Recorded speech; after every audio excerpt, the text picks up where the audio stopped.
Chapter 493 Ghost will be your judge, what the hell?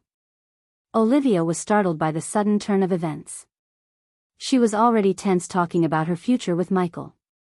Then when the elf shattered the glass wall above her, her heart almost leaped out of her chest. To Michael's surprise, the elf took out a healing potion he had brewed. Michael could recognize the potions he brewed anywhere, anytime. As soon as the elf chugged the healing potion down his throat, the bruises on his face quickly closed up. Although the elf was caught off guard by Noah's sudden attack, the elf sensed the human was stronger than him by the force of his attack. But, unfortunately, Idrizel was in the range of void. Hence the people lost the ability to see others' cultivation levels. Human trash. Today, even if that bitch wants to protect you, you can forget about leaving the auction house alive, the elf screamed with boiling killing intent and picked himself up from the floor. Then the elf smashed the vial on the ground as the shattered vial joined the hundreds of broken glass pieces on the ground already. The elf immediately waved as a golden circle appeared around him. Seeing this, the people quickly backed off, forming an ample empty space in the hall. However, before the elf could finish casting the spell, an ethereal form of a giant fist appeared out of nowhere and hit him through the golden circle. The punch emitted a soft crack sound and following which, the elf coughed up a mouthful of fresh blood. A millisecond after he coughed up blood, his body was also thrust by the strong and vicious force, resulting in him being violently shot into the wall. Immediately, he spat out another mouthful of fresh blood. His legs knelt on the ground while his body was curled up in pain. Everything happened quickly, from the elf hitting the ground after breaking the glass wall above to being sent flying into the wall. So many didn't even comprehend what just happened. Michael and Olivia halted their conversation to see the fight. Only when the elf hit the ground after colliding with the wall could Edith realize what just happened. Shock and disbelief immediately covered her stunning face. At this moment, the subordinates beside the elf finally recovered from this split-second occurrence. When they eyed their master's miserable state, they were shocked first. Then they immediately surrounded Noah angrily as they unsheathed their weapons. In addition to the elf's guards, the Aqua clan guards also surrounded Noah since he had just attacked one of their own, and it was their duty to apprehend Noah dead or alive. I order all of you to stand down. Then, seeing the guards surrounding them, Edith pulled herself out of the shock to stomp on the ground. Her domineering shout echoed through the hall. Hearing Edith's shout, a few guards hesitated for a moment. Their master may have the courage to offend Edith, but it did not mean that they also had such courage. What the hell is going on, teacher? Olivia stepped closer to Michael involuntarily. Visit. For a better user experience, pretty girl, 2 young masters. This is called the recipe of shitstorm. Michael leaned on the wall, watching the elf struggling to pick himself up. He quickly put his hand behind as he took out a spider from the system storage to send to crawling to the elf. Since Noah had made an enemy out of the elf, Michael planned to make an ally out of them. Then, if or when the time comes, Michael would be able to use the elf and his family against Noah and his allies. If any of you dare take a step forward, then all of you will be banned from Aqua clan. Although you are not my subordinates, just think, who are the elders gonna listen? Few lowly guards or me? The guards immediately took a step back when they heard Edith. The guards' last need was to get between the young master and Edith. They knew quarrels between them were nothing out of the ordinary. They would fight today and mingle tomorrow, but if they stuck between them, the elders wouldn't think twice before firing them. Hence, most guards let Edith deal with the clan and the elf and stepped back. The rest stared at Edith's anger-filled eyes for a few moments before unwillingly pulling back. Take your master to wherever you came from.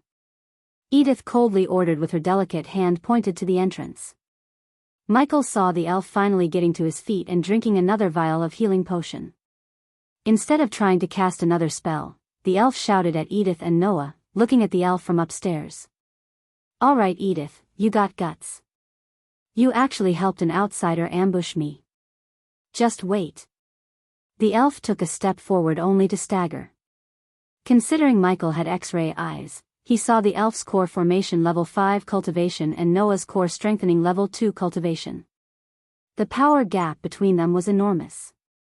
So there was no way the elf could defeat Noah. Quickly the elf's subordinates grabbed him before falling to the ground again. He rubbed off the blood stain from the corner of his mouth and angrily stared at his subordinates. Immediately, his pupils contained a dark coldness and gloominess as he turned toward Noah by Edith's side. His breathing was hurried as he said with a dark voice, "You haven't heard the last of Galen Bailey." After leaving those vicious words, the elf maliciously slapped the poor guard by his side and snarled at him, "Fool. Go." "Great, we made another enemy, hooray," Norvin sighed, laughing bitterly. "I am sorry I got you into trouble, Edith. But I couldn't watch him bad-mouth you." Edith's heart immediately warmed, hearing his words. She couldn't help smiling and blushing. "I am sorry." Noah gently placed his hand on Edith's shoulder and apologized. In a flash, her rosy face completely turned red. Visit. For the best no_vel_read_ing experience, it's alright. Although Galen will definitely cry and complain to his grandfather, they won't meddle with the problems of youngsters. "We will deal with Galen if he tries anything," Noah assured her with his captivating smile. "That's some next-level cringe shit." Michael shook his head. "Where are my manners? The little guy said he's hungry, right? Come on, follow me." Edith's usual bright smile resurfaced on her face as she walked towards the door at the hall's end. The guards flanking the door pushed open the door for Edith, revealing a spacious room with several bookshelves neatly erected within. There were various different kinds of thick books placed on these bookshelves. Edith passed through them and finally came to the front of a work desk. She then turned around, looking at Noah with a smile. "Have a seat. Now, can you tell me just what you need?" Pointing at the chairs at the side, she asked. They nodded, randomly pulling out a chair and sitting down. Then, after musing for a moment, Nia stared at Edith. Who was that elf? Meanwhile, Norvin reached for the fruit basket on the table and picked up a juicy red apple to munch on.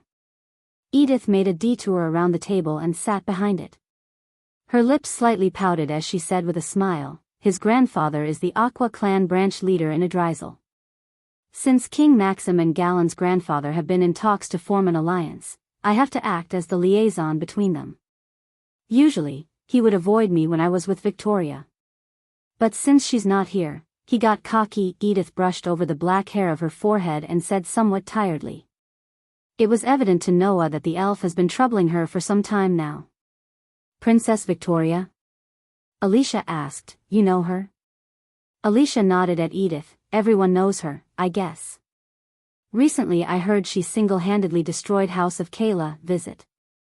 For a better _user experience, sounds like someone I used to know," Norvin casually said, laying on the table. Edith frowned.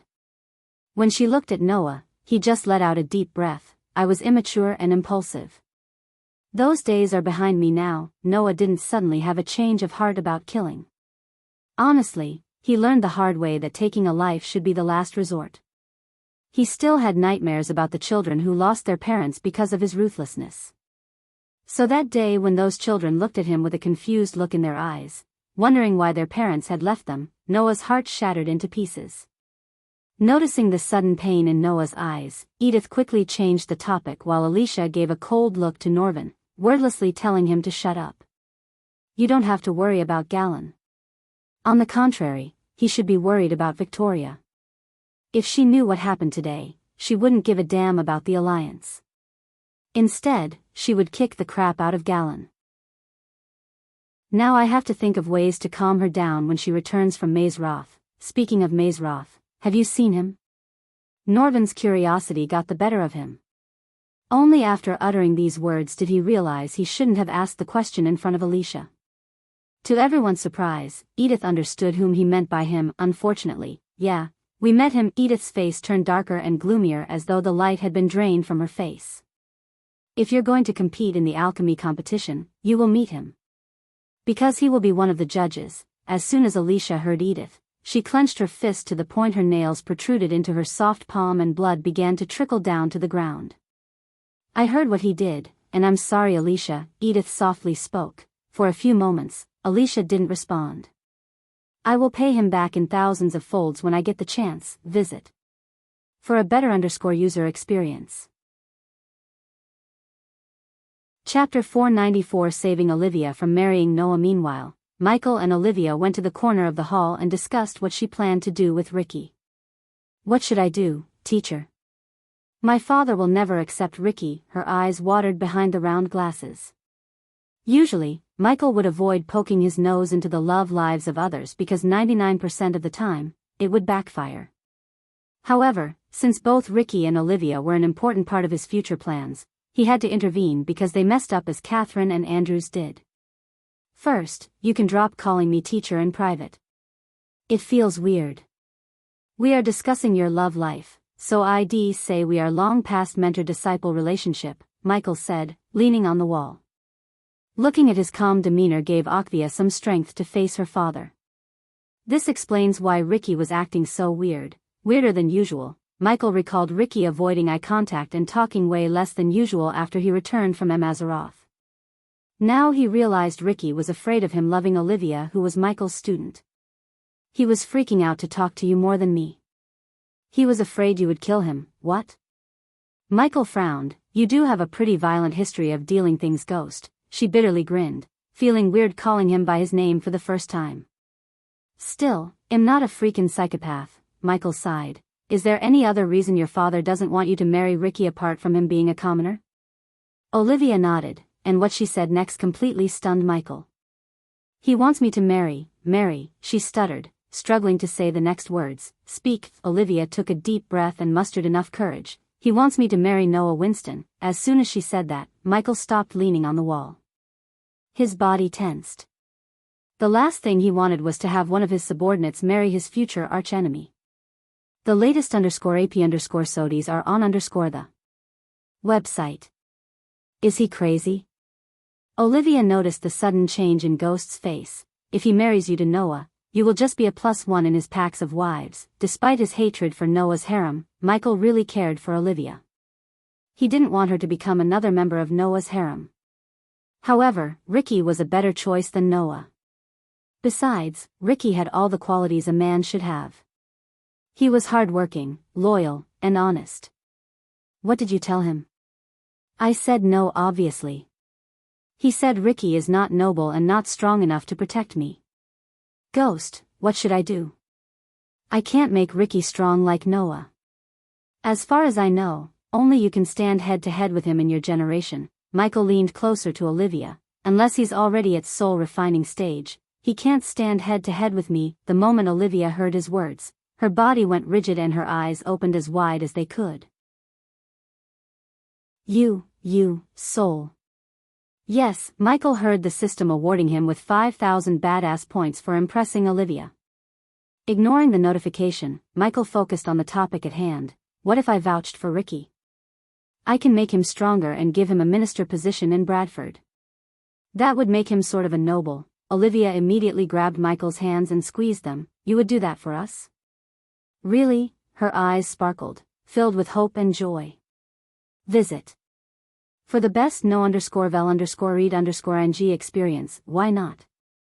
Anything to save my favorite disciple from joining a harem. Michael ruffled Olivia's head as though she was a kid. But Ghost, there's a problem. Her smile disappeared. In a flash, the gloomy look she had before resurfaced on her pretty face. My father said Noah said yes to marry me. So he's planning an engagement next month. I just heard this 3 days ago. Michael furrowed his brows. He couldn't believe Noah's audacity to marry another one when he already had so many girls to marry. Yet, deep down, Michael knew that if Olivia told Noah she was in love with someone else, Noah wouldn't force her. After all, Noah was a good guy. Talk to Noah and tell him you're in love with Ricky. He's a nice guy. He will understand. Hell, if you ask him, he might even tell your dad he doesn't want to marry you. Seeing Olivia's forehead forming beads of sweat, Michael gently patted her on the back and led her outside. After joining the crowd on the street, Michael looked over the heads to see a building with the board saying Horeth and hanging above a wooden door. I have to find a way to get into their compound. Currently, the Winstons aren't seeing anyone, thanks to the freaking war going on there. Why didn't you attend the engagement ceremony then? All the Winstons would be there. Olivia punched Michael on the shoulder while walking towards the inn. Are you serious? You just messed up King Breedia. I don't think they would ever meet someone close to you, but you're different. Just go and talk to them. They are nice people.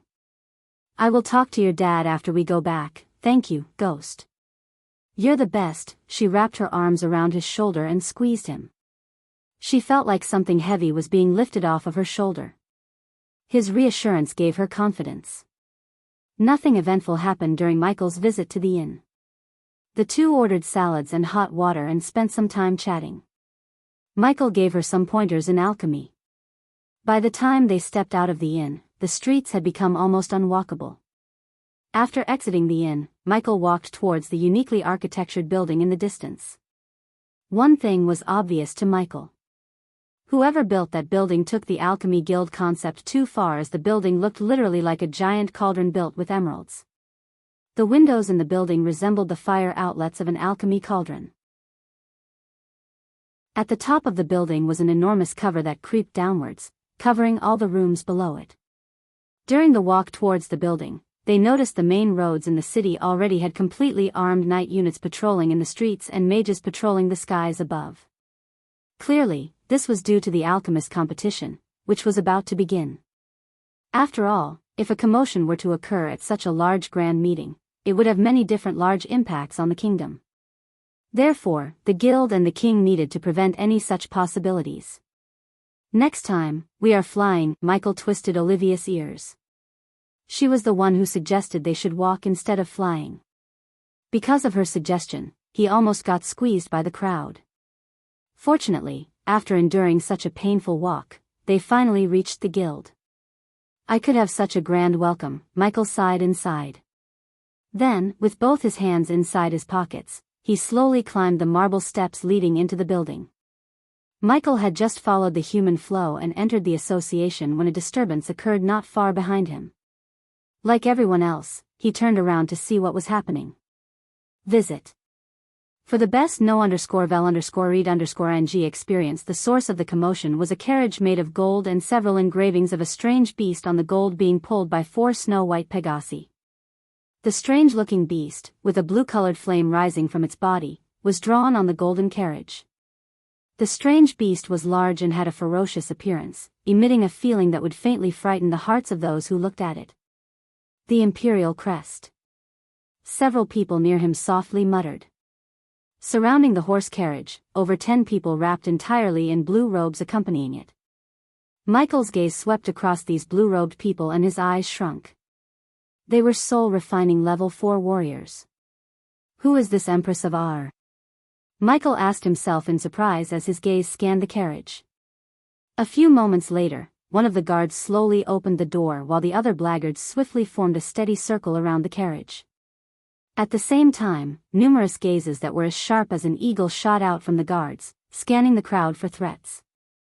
Under the protective circle of several soul-refining stage guards, someone extended their smooth, delicate hand from within. The hand gracefully held the handle of the carriage door. Afterward, a beautiful figure slowly walked out and appeared in everyone's sight. Just like most girls in his life, she was damn beautiful. She was wearing a sparkling blue long skirt with golden lines. Under the influence of the imperial family, her exquisite appearance faintly seeped out a noble, imposing presence that was her birthright. A golden belt was worn on her narrow and delicate waist, displaying the small waist vividly and incisively. To his eyes, she appeared to be 16 or 17 years old. She had a perfect hourglass structure, jaw structure, and bubbly eyes with baby fat cheeks to make any man drool over her. Still, she wasn't pretty enough to rival Gaia or Layla. But given time, she might rival them in terms of beauty. Her pretty face contained a smile fit for a girl from the royal family. However, each time her gaze swept across the surroundings, he had a feeling she might not be as ladylike as she seemed. Do you know who she is? Michael asked Olivia. Unlike many, Michael did not drool at her. He was mature enough to remain calm. TSK, what a beautiful girl. A wave of cheers immediately erupted from the surrounding crowd watching the young lady. The people swiftly threw over several heated gazes. Although the girl belonged to the royal daily of Ar, it did not stop the crowd from drooling at her beauty. My guess would be Jennifer Voldegard. I heard that her teacher is the deputy chairman Alred. I think that she must have come here for the competition. No shit, genius. Michael laughed bitterly. While climbing the stairs with her guards, Michael shifted his focus to the nearby conversations. Some well-informed individuals within the crowd identified the young lady. She seems a little too young to compete, don't you think? Visit. For the best no_vel_read_ng experience, she is young, but her alchemy talent is something that even the chairman had praised non-stop. I have heard that half a year ago, she had already reached a 3-star level, still not at the level of Alchemist Ghost. The guy who just said these words put a smile on Michael's face. He had learned his name had started to spread. Soon, he would be renowned in the Azer continent too. Chapter 495 Becoming the Judge. Some of the older middle-aged alchemists who planned to compete avoided direct eye contact with others as they felt embarrassed. Being squeezed into the crowd, Michael heard the conversations of the people around him and learned a few things about Jennifer Voldegard. He once again turned his gaze to Jennifer, who was walking the steps with her guards. Core formation stage and 3-star alchemist level, not bad. Michael thought to himself. Her achievements were quite stunning to the others, but not for Michael.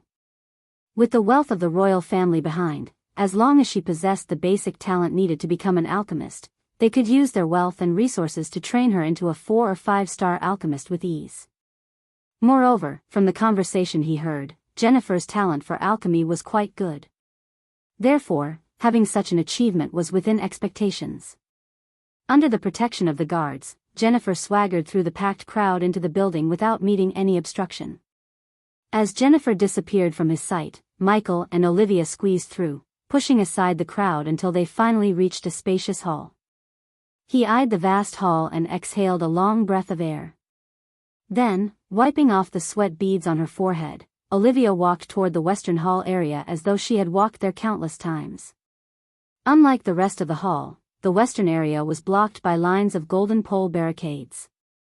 Several guards armored from head to toe raised their hands, noticing Olivia and Michael. Restricted area, not for me. I am one of the judges. Michael flicked his wrist, retrieving the invitation letter from the system storage. Since the guards were wearing metal helmets, he could not see the shock on their faces. The guard before Michael took the invitation letter and opened it up only to get startled after a few moments. You are Ghost? One and only, okay teacher. You deal with this. I have to go register my team over there. Olivia looked over at the crowded southern side of the hall. Cool, the latest _AP_SODIs are on the website. She rushed towards the crowd while the guard eyed Michael from top to bottom. So young, the guard mumbled under his breath. Here is my core disciple card. ITLL help you confirm my identity. With another flick of his wrist, Michael took out the golden card from the system storage.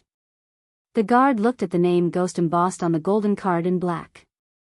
Please forgive us, my lord. The guard looked at the card and the invitation letter for a moment before stuttering. It's okay.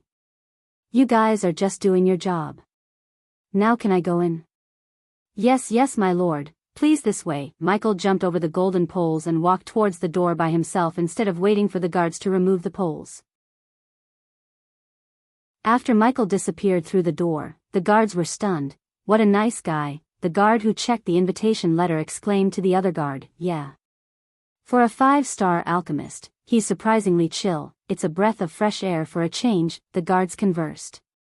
Working as the guards in the Alchemy Guild, they had seen their fair share of talented alchemists, and they all had one thing in common: arrogance. The moment they reached the 3-star level, the alchemists would treat the guards like dirt. But seeing a 5-star alchemist who dethroned Alchemy King Gabriel being so humble and modest, they were genuinely surprised. Immediately Michael's status in their hearts reached another level. Passing the guards, Michael walked into the corridor brightly lit with a straight line of chandeliers and slowly climbed up the stairs. The stairs led him to a brightly lit hall tiled with marble stone that reflected everything in the room. The hall had a luxurious feel thanks to all the golden tables, chandeliers radiating gold light, golden windows, and even the sofa set was inlaid with gold lines surrounding a pearl-white cushion. Currently, only a chubby old man with a pointy beard sat on the sofa blowing the cup in his hand. The old man had a mix of white and black hair, no mustache, and wore a green robe. He was calmly sipping the tea when he noticed Michael. "Young man, you must be Ghost," the old man greeted Michael with a grin, "and you must be?" "Aishan Dawson. Humble 5-star alchemist and one of the grandmasters." The old man reached out to shake Michael's hands. "Ghost," Michael simply said after firmly shaking his hands, "visit. For the best no_vel_read_ing experience, I, a man of few words, I presume. You have a long list of achievements than this old man ever had. Well, if I listed out everything, I would look like an arrogant brat." Michael smiled as he leaned back on the sofa. "Quite a crowd out there. What's the format here?" Hearing Michael's question, Audiobook leaned forward and drew a huge rectangle on the tea table's surface as he continued with a smile. "All the alchemists in the competition will be participating simultaneously on a huge platform. We will have a few rounds, and the competition's requirements will gradually become harder. Like in any other competition, we will eliminate many at the end of each round. Whoever can stand out among the cream of the crop will be the final victor. This is the format for both individual and group." "Oh." Michael nodded his head slightly. He could imagine the spectacular view of hundreds or thousands of alchemists raising their flames and refining pills and potions on the same platform while people cheered for them. "Back then, when I first participated, I almost peed myself. Nowadays, the alchemists are too strong both mentally and physically." Aishan laughed, appearing to know what Michael was thinking. "Here, as a fellow judge, you should take a look at this name list." Audiobook flicked his wrist, taking out a golden parchment from his space ring. Michael was somewhat curious as he opened the parchment to see the long name list.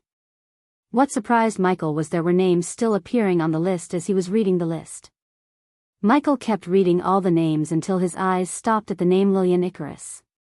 Lillian Icarus. That's Gabriel's successor. Do you know him? As though Aishan knew Michael's gaze was locked on Lillian's name, he explained.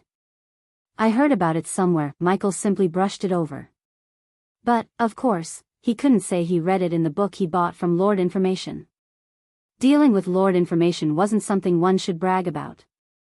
Michael then noticed Noah's name appearing on the bottom of the list, and then the name Jennifer Voldegard appeared as Aishan began to speak again. "You might be familiar with another Voldegard, right? Lane Voldegard?" Michael nodded. "He's my alchemy teacher in Mazeroth." "So this Jennifer Voldegard, is she a relative?" "It's complicated and it's not my place to explain." Michael was surprised inside but didn't show any expression on his face. The latest _AP_SODIes are on the website. "Have you ever met her?" quickly asked Aishan, changing the topic away from Professor Lane. "I have seen her for a moment at the entrance just now." Michael nodded. "Don't look down on that girl. Under the support of the Imperial family, she has so many hidden cards that would dazzle people." Aishan smiled and reminded him. She could have all the hidden cards in the world, but he had something she could never have, the system. As he was looking through the name list, the parchment glowed for a moment, and then, the tiny stars appeared beside each name. Most had 2 stars, some had 3, and only a few had 4 stars. "As you can see, we have quite a talented roster here. Just counting the 3-star alchemists, there are already 13 of them, so tell me, from one judge to another, who do you think will win the competition?" "Noah," Michael immediately thought in his mind. There was no doubt in his mind. After all, Noah had a 6-star alchemist grandpa in his ring. It would be funny and embarrassing if Noah didn't win the competition as far as Michael was concerned. "I have no guesses, Lord Aishan, since I don't know most of them on the list." A few more sips later, Aishan finished his tea and placed the cup on the table. "Young man, you still have one little thing to do before entering the judges' panel. Alchemists from the guild don't have this procedure, but since you're an outsider, it's the rule. I hope you don't mind." "Of course not. It makes sense actually." "Wonderful." Aishan stood up, smiled, and said, "Follow me. Know that due to security reasons, some participants might be in the same hall we are going to." "Cool." Michael nodded his head, stood up, and followed Aishan. The two of them walked out of the room and walked along a quiet corridor for a short while. Once they were at the end, they pushed open a door by the side, entering the hall that looked the exact replica of the one they came from. Everything looked the same except there were some people in the room. One of the groups in the hall was Jennifer's group. The soul-refining stage guard surrounded her while she was gracefully enjoying her cup of tea. His gaze rotated again until it stopped on a handsome young man conversing with a few young alchemists. He was adorned in emerald green robes with many shiny stones inlaid within. His white hair flew naturally over his shoulder. Among all the youngsters in the room, only he and Jennifer had a striking look to draw Michael's attention. Visit. For the best no_vel_read_ing experience hearing the sound of the door opening, everyone in the hall who was whispering privately ceased their conversations. Instead, their gaze turned toward the door. When they saw Michael enter, they were all momentarily stunned by his dashing look because only Michael was dressed in full black and had physique like no one else in the room. For a few moments, Jennifer stared at him without batting an eye. However, she quickly regained her composure and moved her gaze away from him. While following Aishin, Michael could sense the young man's gaze on him. By the way, the young man creased his brows when he entered the hall. Michael guessed he might be Gabriel's successor, Leylon Icarus. Chapter 496 The Number 1 Alchemist. Took you long enough, Aishin. As soon as Michael and Aishin came to a table containing apparatus setup and many alchemy ingredients, a cheery voice resounded in the hall. Following the voice, everyone, including Michael, turned around to see a tall old man with full long white hair and a beard strolling towards them. His golden robes swept the floor beneath him as he approached Aishin and Michael with a wide grin on his lively face. Ghost, this is the deputy chairman of the guild, Alred Sterling. Adovan introduced the old man to Ghost. Michael moved his eyes slightly to see Jennifer standing instead of sitting on the couch. Deputy Chairman Alred. Michael shook his hands while some of the ignorant youngsters not knowing the number 1 alchemist in the Elon and Azair gawked at Michael bewildered. One of those who had no idea about Michael was Jennifer. It's a pleasure to meet you, Ghost. Michael's words caused a quiet commotion among the youngsters. Even Jennifer raised her brows. Then, instead of standing still, she slowly walked toward Michael but not close enough to get the Grandmaster's attention. Likewise, Deputy Chairman Alred. Grandmaster Alred would do just fine. Alred shook Michael's hands with a smile, then, their focus turned to the table behind Michael. Everyone, please gather around us. Adovan waved at the youngsters. Then, in a few blinks of an eye, all the youngsters and their guards formed a circle around the table. Michael guessed what was about to happen and snickered inside, looking at the unfairness. So the rich and powerful would get an opportunity to see him refine pills and potions closely while the rest wait in line outside. This was so unfair. Still, Michael didn't utter anything. Compared to the unfairness, the badass points he was about to receive alleviated his mood. Has Grandmaster Aishin explained why we are doing this, Ghost? Asked Alred as Michael nodded. Although it's a rule, we put together something special just to witness your heaven-defying talent. Think of it as a tutelage for old bones like us. Best source of knowledge is experience, Grandmasters. So you two are full of knowledge whom I can learn many new things from. Michael chose to be humble because if he learned one thing from Mazarorth, it was never to underestimate anyone. Professor Lane taught him that lesson by outsmarting him every step of the way. Besides, having a system didn't mean he had to be an arrogant young master. You're calling us old, aren't you? Aishin's words made everyone burst into laughter. Everyone laughed and made the atmosphere cheery and lively except for one. It was the young man who eyed Michael with some kind of malicious intent. But Michael completely ignored him. Cockatrice scale griffin claw silk bittercress silent bittersweet giant bitterweed pest blade. Michael named the alchemy ingredients on the table one by one after they finally stopped laughing. Tonic of intellect. That's what you want me to brew. Am I right, Grandmaster? Michael asked Alred and Aishin without even opening up the golden parchment near the emerald cauldron fuming smoke. Tonic of intellect. A glint of surprise emerged in those old eyes. They should be surprised because they had to scour through the ancient scrolls to find the recipe, yet the young man before them immediately guessed what they could brew after taking a look at the ingredient for a second. How much purity can you reach, Ghost? Alred asked curiously. But instead of answering his question, Michael said in a rather serious tone, Grandmasters, this is a highly addictive potion. It's not even a potion. It's kind of a drug. It will unlock the full power of the brain for a few minutes, but after that, the brain will deteriorate to the point they won't even remember their own names. Alred and Aishan were completely taken aback by surprise. Michael could see the shock in their eyes, but these two old men were quite good at hiding their shock. Of course, we know that. Now please, demonstrate to us your skills. To Michael's knowledge, the tonic of intellect was a failed potion. Also, it was kind of a magical potion. Because whoever drinks the potion must be aware that they are drinking the potion of intellect. Otherwise, the potion wouldn't show any effects on them. In simple words, it would be no different than water. If one were aware at the time, the potion would make them a genius at their specialty for a few minutes. After the effects wore out, they would crave more potions. They would not be able to live without the potion as the potion was highly addictive. The continued consumption would kill the brain cells until the brain completely stops working. Nodding at the two grandmasters, Michael raised his right hand. In a blink of an eye, dark green flames appeared in the form of an orb. Many youngsters weren't even sure that the orb was the alchemy fire because it was hovering above his palm in a perfect shape of a sphere. The sheer control he had over the fire stunned even Professor Lane, let alone these youngsters. Ding!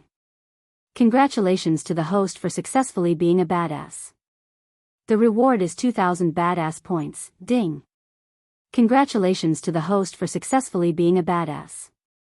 The reward is 5,000 badass points. Ding! Congratulations to the host for successfully being a badass. The reward is 1,500 badass points. The system went crazy as he continuously heard the notification sounds ringing in his head to the point he willed the system to mute the sounds for 50 badass points. So it's true. You don't use a cauldron. Adavan's eyes went wide as soon as Michael threw one of the ingredients into the fire directly instead of using a cauldron. Sponsored content. Visit Readle. Me for extra chapters. It does look cool and easy.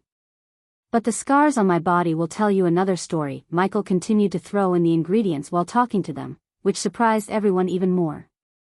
Hence, he received more and more badass points. It took me years of practice and lots of healing potions. If you have a ton of healing potions and desire to get burned over and over again, you can definitely use this method. The two grandmasters stared at him with palace faces. They couldn't believe he was extracting the essence while talking to them. Aishan even took a couple of steps back, fearing the fire would explode. However, nothing happened as Aishan feared. Instead, Michael continued to extract the essence, forming colorful beads above the green flames. Grandmasters, the vials please, Michael asked, bringing the two grandmasters out of shock. 3 vials, yet again Michael stunned them. The two old men could not even keep the calm smile on their faces anymore. On the other hand, Jennifer was staring at Michael without batting an eye. She was completely fixated on his grace and technique of brewing the potion. Until now, she thought her teacher, Alred, was the most talented. But, after seeing Alred acting like a student in front of Michael, she learned how wrong she is. Already held 2 vials while Aishan had one waiting for Michael to finish combining the essence beads into a huge blob of potion. Then, with a slow graceful movement of his hand, Michael split the maroon clump into 3 and sent each clump flying into a vial. That's how you brew 90% pure tonic of intellect. Michael cracked his neck left and right as the green orb of fire vanished into thin air.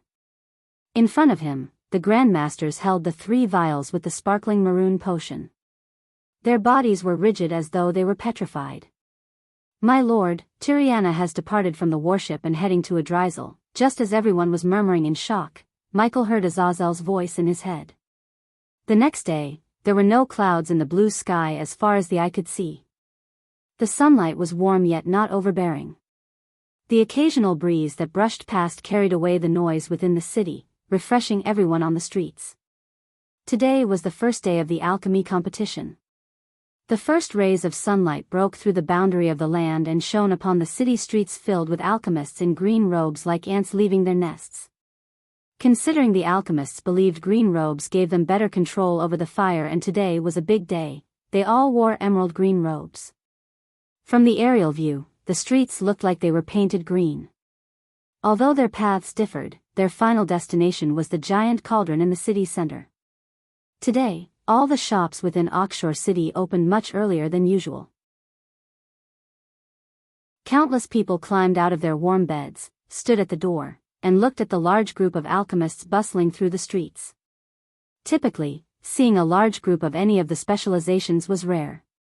To alchemy, the Alchemist Guild competition was such an event that brought all the alchemists under one roof. The people didn't miss experiencing such a rare event. On this special day, Noah woke up very early. Before leaving the bed, he sat cross-legged to meditate for an hour. Only after he calmed down his nerves, collected his thoughts, and conversed telepathically with his mentor, he slowly opened his eyes. Turning his head to the side, he saw Alicia curling on the bed next to Norvin. "Good morning, Alicia." He bent down to gently kiss her on the forehead and then rubbed Norvin's head to wake him up. "What the hell is taking you so long?"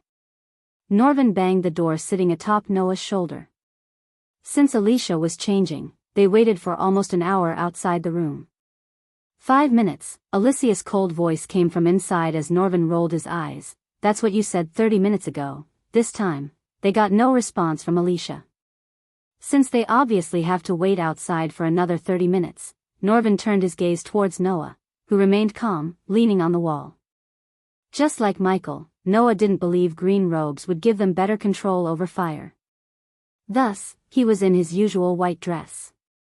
"Where is the competition taking place again?" asked Norvin, in the aqua arena adjacent to the guild. The guild had no place to hold the thousands of spectators and competitors.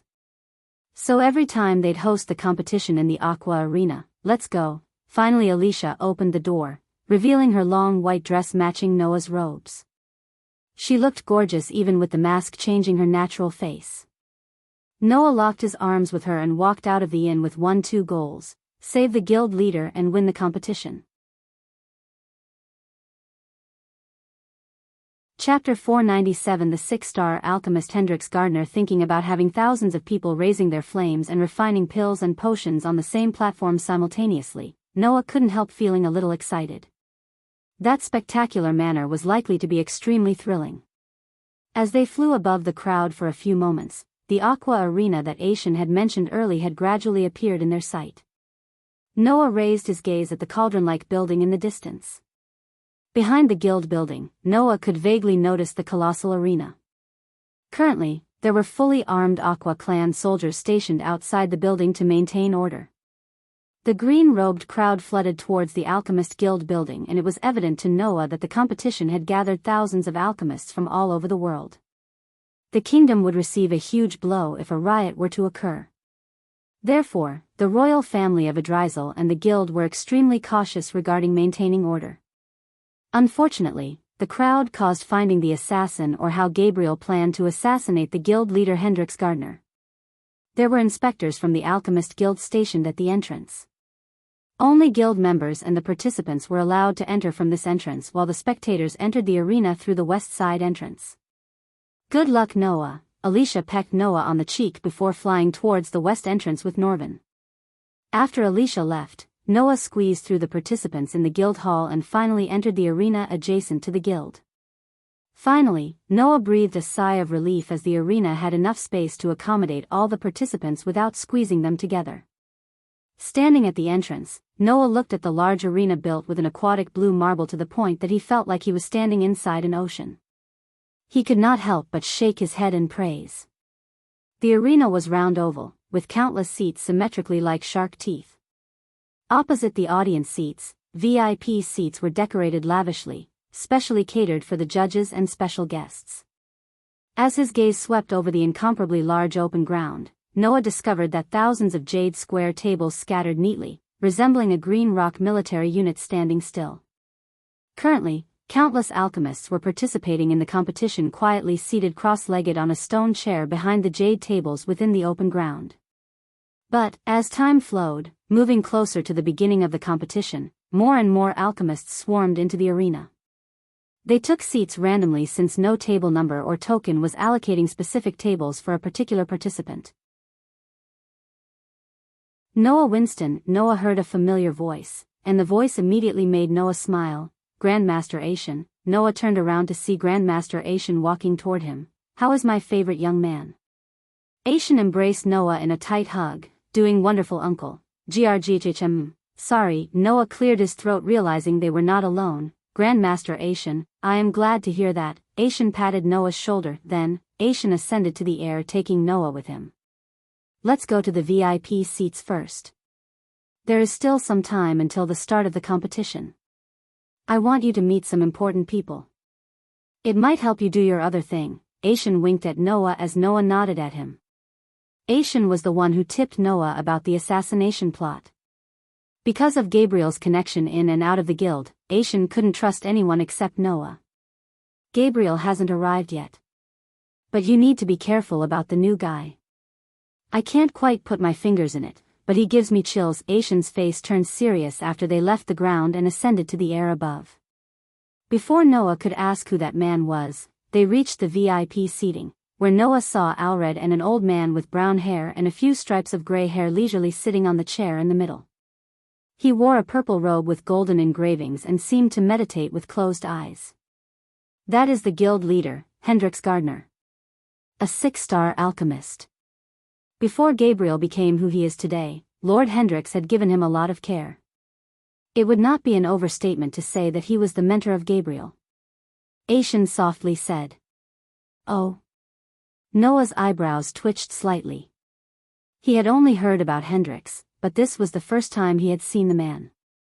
The old man with tired eyes appeared to have sensed the gazes focused on him and suddenly turned his head around. He turned his seemingly perplexed gaze toward Noah's side. A friendly smile appeared on the dried skin on his face. Seeing that the old man had turned his head over, Asian hurriedly bowed and greeted. After which, they slowly walked to the front row. Lord Hendrix Gardner, how was your journey to Adrisel? The old man slowly opened his eyes, turning his head to look at Asian. It's Asian, right? You've reached the 5-star level. Your progress is not bad at all. Hendrix swept his turbid gaze at the two of them and laughed softly. It's all because of Lord Hendrix's teachings the last time around.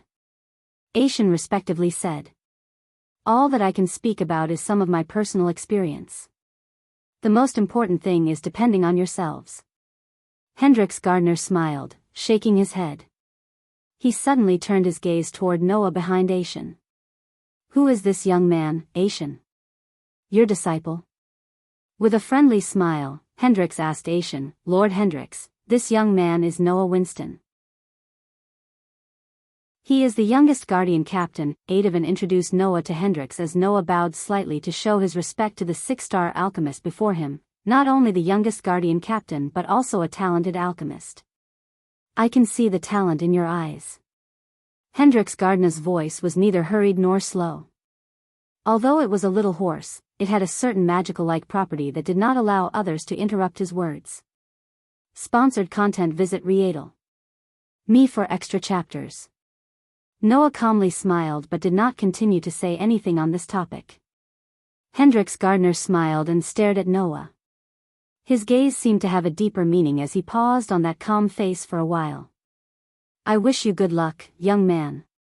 You will need it, Hendrix calmly said. But something told Noah his simple words contained wisdom and meaning behind. Does he know about the assassination plot on his life?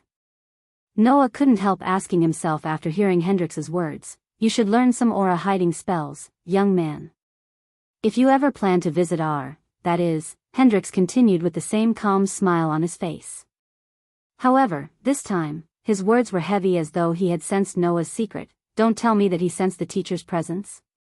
Noah blinked his eyes. There was a change in his heart as he muttered, Teacher. Noah telepathically called for his teacher. Relax, he can't sense me. But be careful, I have a strange feeling about him. Noah heard Andreas' voice in his head. Perhaps I have sensed wrongly, Hendrix said to himself. The sudden aura he felt or thought he felt wasn't around him anymore. The old man sighed in disappointment. Then, he leaned back against the chair, appearing a little absent-minded as he entered a trance while his memory played. Back then, when Hendrix Gardner was still young, he had coincidentally met a revenant of an old man in a dungeon he and his friends adventured. Because of Hendrix's thirst for knowledge and young blood, he was separated from his group, ended up meeting the revenant, and spent 3 days with the old man. During those 3 days, the old man taught him a few things and gave him a scroll containing alchemy knowledge. By borrowing what the old man had taught, the initially unknown Hendrix Gardner, an adventurer with a basic talent for alchemy, advanced step by step to his current stage. Only after reaching the 6-star level, Hendrix had realized how terrifyingly talented the old revenant was when he was alive. Even though he and his fellow 6-star alchemists in R were praised as the heavenly alchemists and worshipped by the world of alchemists, he knew none of them could hold a torch to the old man. Which was the reason Hendrix always remained humble despite his fame and stardom. The vague aura he sensed on Noah a moment ago was quite similar to the one that the old man had back then. It was the reason that Hendrix suddenly got lost in their thoughts. However, as Aishan was about to take his seat, a burst of old laughter was emitted from a passageway in the middle of the seats. I knew you would run to Lord Hendrix as fast as your old legs could. Hearing the laughter, everyone turned their heads around to take a look. When they saw a white-haired old man wearing golden robes walking towards Hendrix. The person who arrived at the stage was Alred, whom Noah had when he came to the Guardian Guild. Jennifer also followed closely behind. Today, she was wearing a pale green alchemist robe that was clearly specially tailored for her using the best materials. Her spacious sleeves had bright silk pulled around them to form a lotus shape. This gave her an elegance that came from nowhere. However, Noah clearly knew her character and understood that this young lady, who appeared quiet on the surface, was actually a quirky person. As his gaze swept past Jennifer, Noah discovered that beside her was a tall lady wearing a luxurious and brilliant dress. Compared to the cute and petite Jennifer, the lady was mature and had a nobility feel around her. When she saw Aishan and Noah, she just nodded to acknowledge their existence and then looked at the alchemists gathering down. There was an iciness and matured aura all over this lady. As her pretty eyes moved, a temptation naturally appeared. Noah's gaze swept past the two ladies and finally landed on Alred. He bowed and greeted with a smile, Grandmaster Alred. Alred, this young man is Noah, whom I have mentioned to you. His ability is extraordinary, Adavan told Alred and the lady standing beside, pointing at Noah. Hearing Alred's evaluation, Jennifer by the side tooted, secretly muttering something. It was likely that she was not satisfied by these words of Alred. Nice to meet you, Master Noah. The hazel eyes of the lady stared at Noah. Then, she smiled. The instant she smiled, it surprised some noble family descendants around the VIP seats since Eve Voldegard was known to treat people coldly. Chapter 498 The alchemy competition has begun. Nice to meet you, Lady Eve. Noah smiled, slightly bowing his head to show her the respect she deserves. Once the group had greeted each other, they sat down in the front row of the VIP seat except Noah and Jennifer since they were both participants and they only came to the VIP seating due to their connections. Whether it was intentional or otherwise, Princess Eve ended up sitting beside an empty chair between Hendrix and her. Standing closer to Eve, the faint female body fragrance drifted from the side, causing him to become a little distracted. As the sun in the sky moved, the number of people in the VIP seats also increased. These people were mostly people of higher officials in the guild or people with connections. The audience seats opposite them had long been overly packed. The shouting aggregated into a torrent that shot to the horizon. A long while later, Noah suddenly sensed some movement in the seats around him. Only then did he frown and turn his head around to see the source of the commotion. 2 lines of silver-armored soldiers escorted 3 people to the VIP seatings. Gabriel, Noah muttered as he looked at the tall, dashing man with striking golden hair walking towards them. The emerald green robes couldn't hide the man's perfect body structure, which would raise any woman's heartbeat.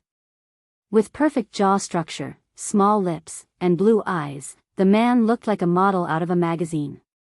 Edith walked behind Gabriel with Lillian Icarus, whom Ghost met during his test to become the judge.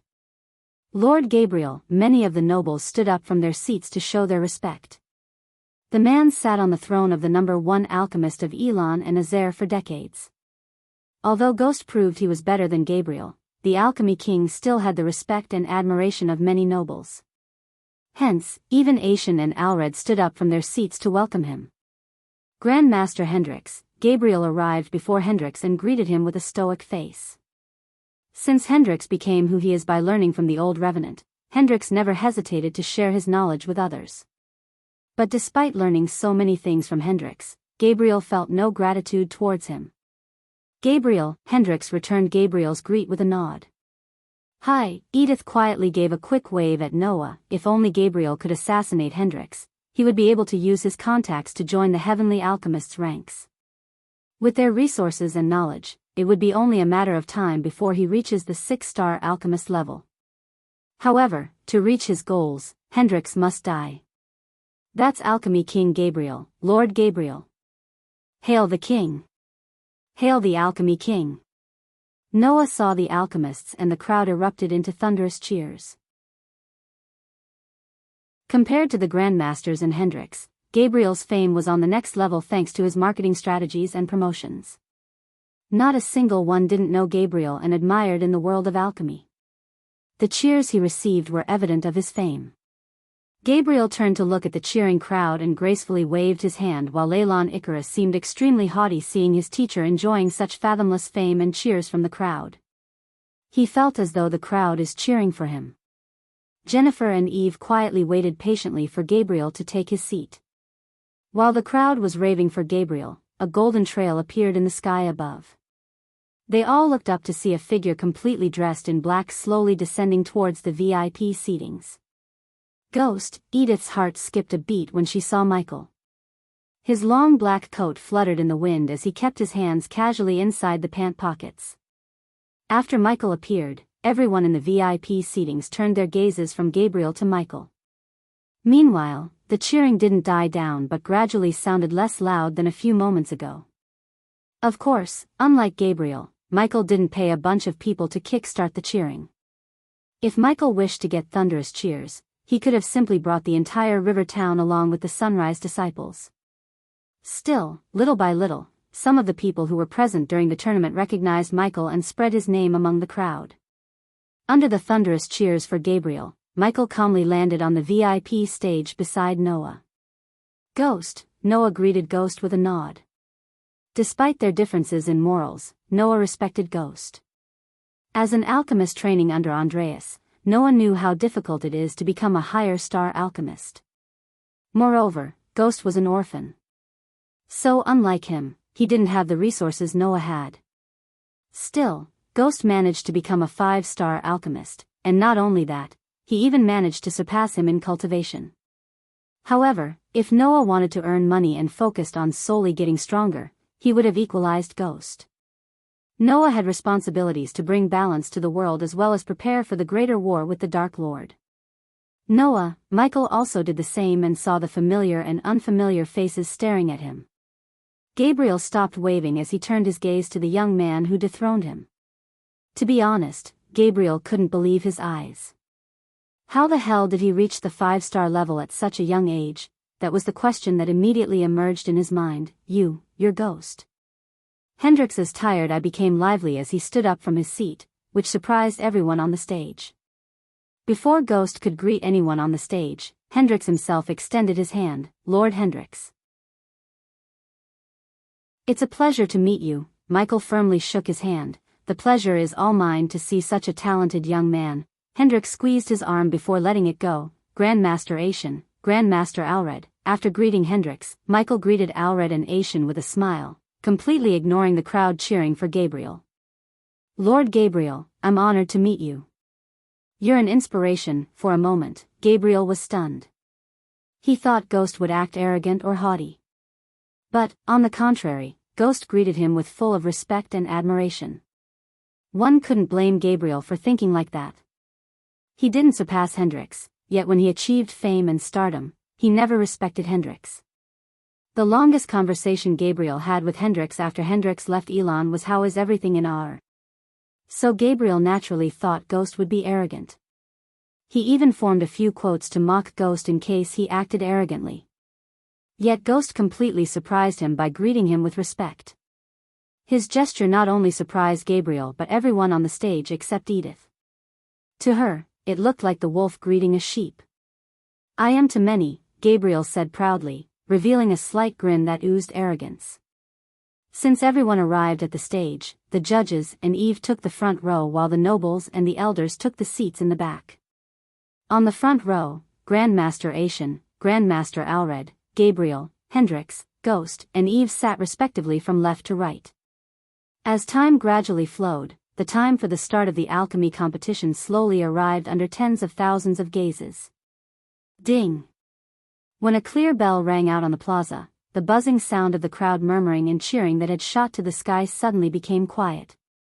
Sponsored content. Visit Riedel. Me for extra chapters.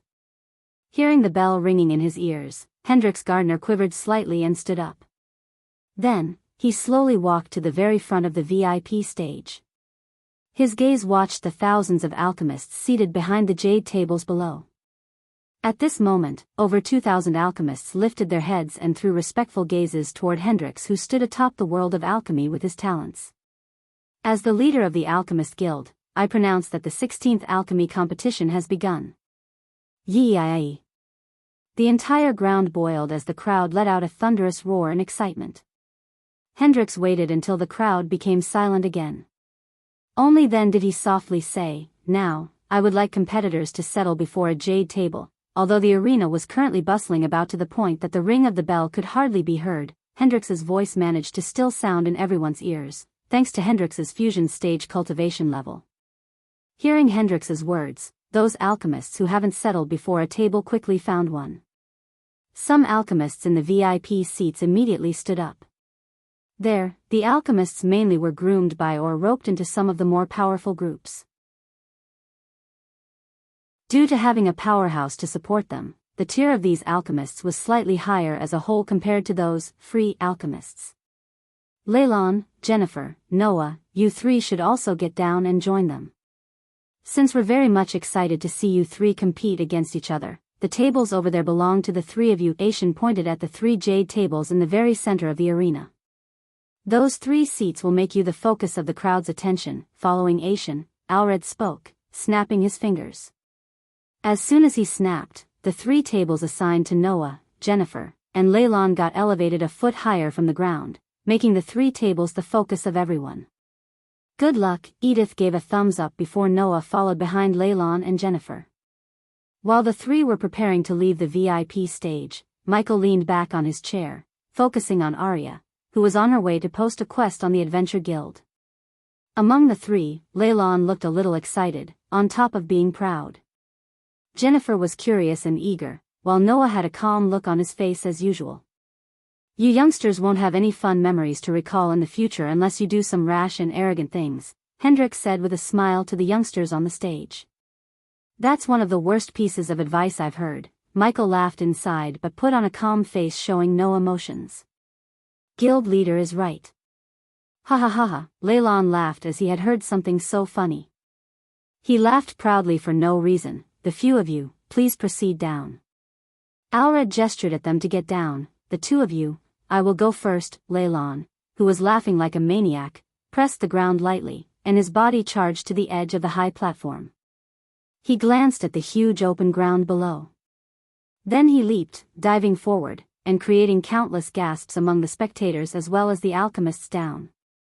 Arch steps, his body swiftly descended, and just as he was about to reach the ground, he cast a spell. As soon as he cast the spell, giant purplish steps made of sparkling arch energy materialized in mid-air, connecting the ground. Using the steps, he landed on the ground without any injury. After which, he swiftly walked up to the arena's middle spot under the spectators' stunned gazes with a smug smile. He really likes to show off, huh? But does he think only he knows how to jump? Eyeing Leylon, who had received attention from everyone by directly leaping down, Jennifer rolled her eyes, smacking her lips together. Her lovely body leaped forward and also shot off of the high platform. Like a falling leaf, her body gently and elegantly descended. Her beautiful posture was like that of a goddess. Whoa, this beautiful action of Jennifer had undoubtedly stirred more hearts than Leylon's earlier performance. But, Her beauty and grace caused shocking gasps from the VIP seats and loud roars from the audience seats.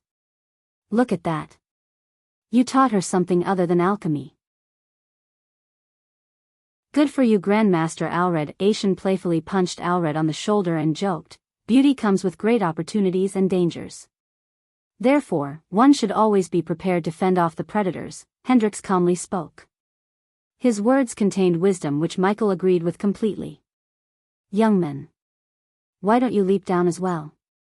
After seeing Jennifer and Leylon making such a grand entrance, Asian probed Noah to do the same as the previous two. I think I will walk down, Noah smiled, shaking his head. But, instead of jumping down, Noah chose to walk down the stairs. Chapter 499. The first round. Noah quietly stood behind the jade table and looked at ingredients neatly placed on the table alongside a golden paper.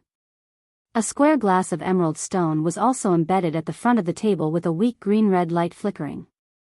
As Noah picked up the thin paper and looked at it, he realized it was actually a formula for a pill. However, the formula was written with so many complex, unnecessary steps. It would be near impossible to concoct the pill following the formula within the given time. Failure would be inevitable if an alchemist failed to decode the formula and simplify the steps. Failure would be inevitable. Another hurdle for the participants was the number of ingredients on the table. Just like Olivia informed Michael, the guild gave the participants 2 batches of ingredients, which meant each participant only had 2 chances. If the medicinal ingredients were completely exhausted and the participant concocted no pill, then the participant would be eliminated from the competition. How long will it take for you to concoct the pill? Eve asked Michael sitting beside him. Quickly, all the nobles focused on Michael to hear his answer. 45 seconds. Everyone, including Hendrix, was surprised by Michael's answer. Hendrix was a 6-star alchemist who could achieve 95% purity, but even for him, it would take at least a minute to concoct the pill. So naturally, the others would take longer. That's a bit unrealistic, don't you think? Alred leaned forward a bit and asked Michael, it's not actually Grandmaster Alred. The reason why I can concoct the pill quicker is my method of directly refining ingredients in the fire instead of using the cauldron. It cuts the time approximately by half, so it's dangerous, and one should not use that method. There is a reason that method went extinct. Gabriel expressed his discontent, but Michael responded with a smile, of course. I wouldn't teach this method to someone else. It's dangerous, then why do you do it? Eve curiously asked Michael as he turned to look at her stoic angelic face. What can I say? I like thrills. His answer surprisingly made Eve gently smile. The nobles who saw her smile were stunned beyond words. The reason, however, is that Eve felt no creepy vibes from Michael and Noah as she felt from the others. They were sitting side by side, but he never even touched her finger. Michael always maintained eye contact while talking to her and kept his distance as a gentleman should. Moreover, he didn't even try to make conversation with her. Everything made Eve see him in a slightly good light. No wonder teacher said the competition won't be easy. Noah held the thin piece of paper and smiled bitterly, shaking his head. He then lifted his head and glanced in all directions, only to realize confusion on many of the alchemists' faces. Turning his head to the side, he eyed Jennifer and Leylon on his left and right. Unlike the rest, both of them appeared much calmer. However, they were still both frowning slightly as they found some errors with the formula recorded on the thin paper. Noah took a deep breath and focused on the thin piece of paper in his hand. Since Noah had neither competed in an alchemy competition nor concocted a pill in front of thousands of people, Noah's heart and mind felt a bit uneasy. While Noah was focused on the formula, Leylon turned over to Noah. He saw the bitter smile on the former's face that had yet to disappear and could not help but softly give a cold laugh. You should have stayed in your guild. Since you didn't, you're gonna embarrass yourself in front of Eve, fool. Having studied under Gabriel since he was little, Leylon had great confidence in himself. So, naturally, he thought he would triumph over the rest and have the qualification to marry either one of the Valdegard daughters. On the enormous open ground, all the competitors held the thin paper. Each displayed a different expression as they gazed at the paper. The entire plaza was totally silent. The silence haunted the arena for 5 minutes until a clear bell sounded suddenly out of nowhere. Hearing the bell ring, all the participants immediately halted what they were doing. Then, following the bell ringing, Hendrix, whose eyes were closed, finally opened them. I hope you've studied the formula and found the errors, if there are any. Let there be an hourglass. As Hendrix's voice swept across the arena, an ethereal hourglass materialized in the sky above the alchemists. You have 30 minutes to concoct the pill with at least 20% purity. After that, you shall place the pill you concocted on the mirror on your table. The mirror will let out a green light if your pill has met the requirements. Otherwise red, which will indicate that you've been eliminated. Hendrix paused for a moment, letting the alchemists digest everything he had just told them. Do you all understand? Hendrix asked with a smile. Yes. The alchemists roared, shaking the arena. Hendrix slowly lifted his palm as he smiled. The first round of the examination shall now begin. His voice echoed through the arena, and the moment he waved his palm, the ethereal hourglass turned upside down as the golden sand slowly rained from one end to another. As soon as the timing began, the alchemist flicked their wrists, taking out their cauldron from their space ring. Shouldn't we have given them all the same cauldron? Michael asked the other judges. Sponsored content. Visit Readle. Me for extra chapters. I think so too, Eve nodded. Luck is a part of alchemy, young man. One has to be lucky to achieve great success in alchemy. For a moment, Michael was confused about the connection between the question he asked and the answer he received from Hendrix. In simple words, if you aren't lucky to get a great cauldron or born into a wealthy family, you won't get too far. Alred chuckled. Not everyone has a death wish to refine pills directly and potions like you ghost. Once again, Michael received a scornful response from Gabriel. However, if Michael wished, he could kill Gabriel in a flash, since Gabriel was at the core strengthening stage. At the same time, he reached soul refining stage level 3 after killing King Bridia's men. Luckily for Gabriel, Michael wasn't here to kill him, at least not yet. Meanwhile, Noah quietly stood behind the jade table. With a flick of his wrist, Noah summoned his cauldron from the space ring. It was a pearl-white cauldron with 3 handles resembling dragons. There were numerous undisguisable writings engraved on the outside as well as inside. Unlike the rest, Noah did not immediately summon his flame and start the refinement. Instead, he quietly held the paper and studied the formula once again. As Andreas taught him, preparation was crucial for success. Considering he only had 2 chances, negligence wasn't an option. The guild required one to refine a pill called Burn Healer. As the name suggests, it was a kind of medicinal pill used to treat wounds caused by fire and acid. Usually, these pills were used by those who couldn't afford a healing potion and were fairly cheap. In an alchemy store, they wouldn't sell the pill for more than 50 to 100 gold coins depending on its purity. Refining the pill required a total of 5 ingredients. Although the pill was cheap, the refining process was complex and needed an alchemist to possess good control over their alchemy fire and knowledge of each ingredient. Since Noah brewed his own healing potion, he was unfamiliar with the process of making a burn healer. Michael silently watched Noah studying the parchment without starting to refine the ingredients. On the other hand, Jennifer and Leylon had already conjured the flames and let the fire surround the cauldron. Michael failed to see a different color flame other than emerald green. Why did everyone have green flames by default? It's because fire created by pure arch-energy burns green. Only by absorbing a primordial flame could one change the flame color produced by the arch-energy. Hence, Michael had black flames, Rowena had icy blue flames, and Noah possessed bright blue fire. Regardless of their character, these 2 are really talented, Noah said to himself. However, no matter how he counted, Noah had only studied alchemy for 4 years give or take. Therefore, on certain aspects, Noah could not catch up with Jennifer and Leylon, who their teachers groomed for decades. After all, no matter how talented one is or whom one learned from, it would be impossible to catch up decades of experience in such a short time unless they had a system like Michael, of course. Yet what even Michael failed to grasp was that he may have learned the book of alchemy through the system. Still, His innate talent for manipulating darkness and control over the fire made him reach the point he was at the moment. For a day, Michael refined hundreds of pills and potions. He had never slacked off despite having a system. "So Ghost, can I call you Ghost?" Eve looked at Michael. "I insist," Michael said with his usual alluring smile that made Eve's heart skip a beat. "Do you think you can give some pointers to my sister?" She smiled. No one with a brain and eyes would say no to such an angelic woman, and Michael wasn't an exception. But, of course, it was not because of her beauty but because of her family background. He needed some connections in R, and making friends with Eve didn't seem like a bad idea. "Of course, just tell me, where do you want me to meet you?"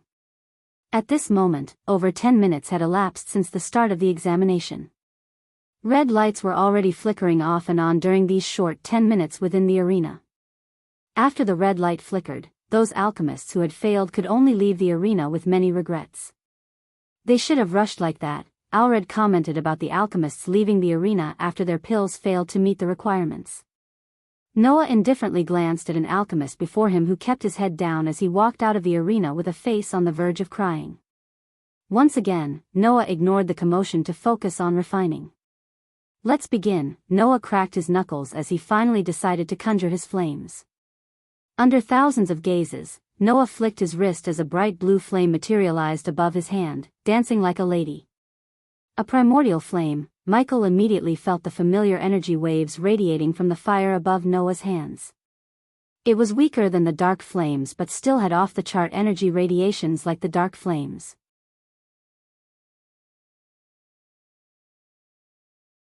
Chapter 500 Noah's Struggle and Victory. Wow. Blue flame? Seeing the bright blue flame he had conjured, waves of exclamation immediately sounded throughout the arena. Since every alchemist, including Leylon and Jennifer, had emerald green fires, Noah's bright blue flame became the center of attention in the arena. Many spectators gasped in shock as they stared at the dancing blue fire without batting an eye. Primordial flame? Eyeing the cluster of blue flame hovering above Noah's palm, Hendrix was astonished. This young man has godly luck to possess a primordial flame. The sky's the limit for him. That's my friend Noah Winston, ya sons of bitches. A childish voice echoed through the arena from the spectators. Michael looked in the direction to see the golden Babaru bouncing up and down atop Alicia's shoulder. When Alicia saw Michael's gaze landing on her, her eyes flickered, radiating immense killing intent. However, Michael turned his gaze away from her, completely ignoring her. As far as he was concerned, she was not even worth fighting. With her core formation cultivation level, killing him would only be possible in her dreams and imaginations. The blue flame danced around lively on Noah's palm like a fairy. A moment later, Noah waved his palm gently. The blue flame was shot out from his palm, surrounding the cauldron. The primordial flame swiftly raised the temperature of the icy cold cauldron as the pearl-white surface slowly turned bright orange. Noak kept his palm pointed at the cauldron until the orange glow turned bright blue. At the moment, the cauldron looked as though it was carved out of a giant sapphire stone. Under the control of Noah, the blue flame suppressed its temperature obediently. It did not pose the slightest resistance. After the fire swirled around the cauldron for a few more minutes, Noah slowly took a red claw-like ingredient from the table and dropped it in the cauldron. Immediately, a puff of green mist shot out from the cauldron as Noah placed another ingredient into the cauldron. His movements were slow and steady as a single misstep could result in the cauldron exploding in his face. Each time Noah dropped an ingredient into the cauldron, a green puff of mist shot out from within. To refine a pill or a potion, the ingredients must be purified to a certain degree. Sometimes, even if the purity was just a tad bit less, it could result in the refining process failing. Hence, an alchemist must know the properties of an ingredient and when to take it out from the fire. Otherwise, the pill or potion would have less purity or completely dissolve after coming out of the fire. Fortunately, Noah possessed the needed knowledge about the ingredients in the formula. Thus, no explosion had happened yet. So he's training him to fight me more than alchemy, Michael thought when he noticed Noah's slow refining skills. Michael felt as though he was watching a sloth refining a pill. It had been 15 minutes still. Noah didn't even extract the essence from the ingredients. While extracting the essence, Noah glanced at his two sides to notice Jennifer and Leylon had similar serious faces as him. However, their movements did not show any signs of being flustered. They may look serious but did not sweat like most alchemists in the arena. Both Leylon and Jennifer had everything under control. Bang! Just as Noah withdrew his gaze, a cauldron on a jade not far away exploded into pieces. However, a golden light appeared around the table, sucking the fire before it could harm the alchemist. Following the cauldron explosion, the jade mirror placed within the table let out bright red light, signifying the elimination. Although the golden light saved the alchemist, unfortunately, it didn't save his hair. The man's face had streaks of ash as he stood there foolishly watching the flickering red light with a stunned look on his face. A long while later, he finally cursed out loud before leaving the platform. As the man walked past Noah, Noah was surprised because he had met him before. When Noah met the man, he was a 3-star alchemist in Kingdom Dreidel. A pity. Noah laughed somewhat gloatingly in his heart. He then threw aside the small interlude and continued to extract the essence from the ingredients one at a time. While Noah was extracting the essence, Michael talked to Eve, getting an idea about what was going on in especially in Nagaland. As time slowly flowed by, the jade mirrors repeatedly flashed red lights in the arena.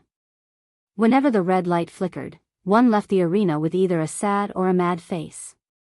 While the test was quite difficult, one could say that alchemists who participated in the competition were people with great skills. Apart from the eliminated alchemists, many silently continued to refine the pill so they could move to the next round.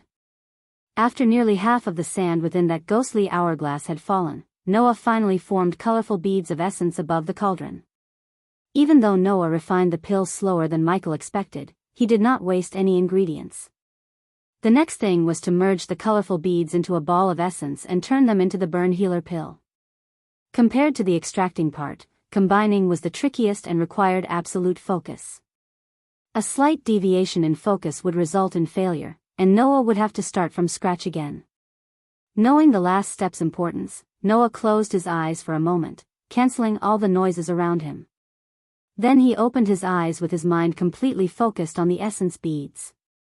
Finally, he exhaled and pulled his hands together as the essence beads floating in the air slowly moved towards each other. The blue flames gradually faded away as Noah pulled the beads closer and closer to each other. He felt the beads resisting as the same poles of magnets. It took a little bit of raw strength for Noah to merge them. Nonetheless, Noah showed no signs of struggle. On the contrary, he looked just as calm as ever. "Why is he taking so long?" Eve asked Michael. After talking for some time, Eve felt comfortable with Michael. Hence, she whispered to Michael, slightly leaning towards him, "He's trying to merge all the beads at one go, instead one by one like the others," Michael explained to Eve. He had to say. She became a good friend in such a short amount of time. When he travels to Eve would definitely welcome him with open arms, not literally of course. With her help, he could expand his business empire and sect to But, for now, he focused on two things: assassinating Tanulia for Peyton and judging the competition. "He is a fool to try that," Gabriel snickered. "It's way too early for us to judge him, Lord Gabriel," Adavin defended Noah as Edith frowned from behind. Then, she closed her eyes and began to pray for Noah silently. The sand within the enormous hourglass swiftly scattered down. Sponsored content. Visit Me for extra chapters. Ding! Leylon, who struggled to merge the last bead, finally succeeded. As soon as the beads became one orb of purple liquid, Leylon once again conjured the emerald green flames and kept the orb above the flame for it to harden into a pill. Gradually, the purple ball shrunk until it became the size of a tablet. Additionally, the pill radiated a bright glow, unlike the pills concocted by the other alchemists. "That's how you do it." The pride on his face was difficult to hide as he banged the table loud enough for everyone to lose their focus for a moment. Michael frowned, looking at his actions. But since the other judges remained silent, he didn't raise any concern. Done, Jennifer raised her voice and revealed the purple people looking the same as Leyland's pill to the spectators. Good, Eve murmured. In her voice, Michael could sense the joy and pride. Time is almost up. Alred stared at Noah in the center spot, who was still yet to merge the beads. On the other hand, Aishan looked at the ghostly sand in the hourglass that had almost completely fallen. His hand abruptly tightened. Within the large arena, countless gazes landed in the middle where Noah was. They then eyed the sand in the hourglass that was splashing down. All of the spectators wanted to know if Noah, who stood in the center, attracting the most attention, would be able to complete the test. What do you think, Ghost? Eve asked curiously Michael, who was still looking at Noah with a calm face. Unlike the rest, Michael was sure Noah would finish the pill and surprise everyone with his purity level. He will surprise everyone, Michael said, calming Edith's nerves. The very little sand within the hourglass quietly descended. Then, at the very last moment, the last piece of sand rolled down. A pitiful sound came from the audience and the VIP seats. The blue flames suddenly shot out of Noah's hand and enveloped the beads. As soon as the blue flames disappeared, a round pill flew out at the very last moment, radiating dazzling bright light. Noah's pill glowed brighter compared to Leyland's and Jennifer's. The instant the pill landed on his palm, the little remaining sand finally fell. Hundreds of red lights in the arena, behind those alchemists who had still not finished refining the pill, lit up. Disappointedly looking at the flashing red light, those alchemists smiled bitterly and took back their respective cauldrons. Then, with disappointed looks, they exited the square. Standing behind the jade table, Noah looked at the contestants leaving the arena one after another. This was just the first round of the competition, yet 1/3 of the participants had been eliminated unexpectedly. He let out a sigh as he thought about the difficulty of the competition. Playing with the pill in his hand, Noah turned his head to the nearby Leyland, whose face was full of bright smiles. Despite having less brighter pill than Noah, Leyland seemed arrogant and proud because he finished first. He looked at Noah with his pill steadily grasped in his hand, and said a smile, "You truly have good luck. Even with the primordial flame, you only managed to refine the pill at the last moment." However, Noah just responded to Leyland with a calm smile, "It's not so important who starts the game but who finishes it." In this grand competition, attended by countless outstanding alchemists, refining with the fastest speed and an undeniable skill, Leyland laughed. He was unwilling to let Noah's higher purity pill outshine his achievements. "If you say so," Noah shrugged as he no longer wished to quarrel with Leyland. Instead, he turned his head toward Jennifer and smiled. Then, looking up at the VIP seats, he saw Hendrix waiting for his turn to speak. Sigh, in the VIP seats, Aishan heavily exhaled. He used his sleeves to wipe off the cold sweat on his forehead. Why does this brat have to be so dramatic every time?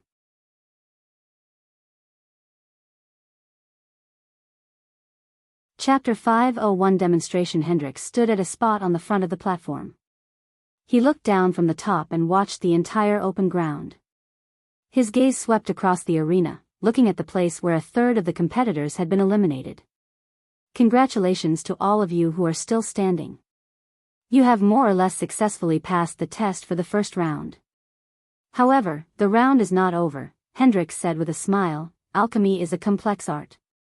Some alchemists may have concocted a pill that might look like a high-purity pill. However, they might not have the desired healing properties. Hence, we will check whether the pill has achieved the required level. The slightly hoarse voice of Hendrix slowly sounded in everyone's ears. Now, can all the competitors please search for a green-colored button located at the bottom left corner of your jade table? Hearing this, Noah looked at the table until his gaze finally stopped at the bottom left corner, which was not very noticeable. He was somewhat stunned to see a few different colored small buttons scattered there. His finger followed the instructions and stopped on the green button before pressing it down gently. As he pressed the button, the bright, clean rock table suddenly trembled slightly. On its surface, a slate was slowly protruding out. Once it was raised by around half a foot, it sank slightly and finally revealed a small hole.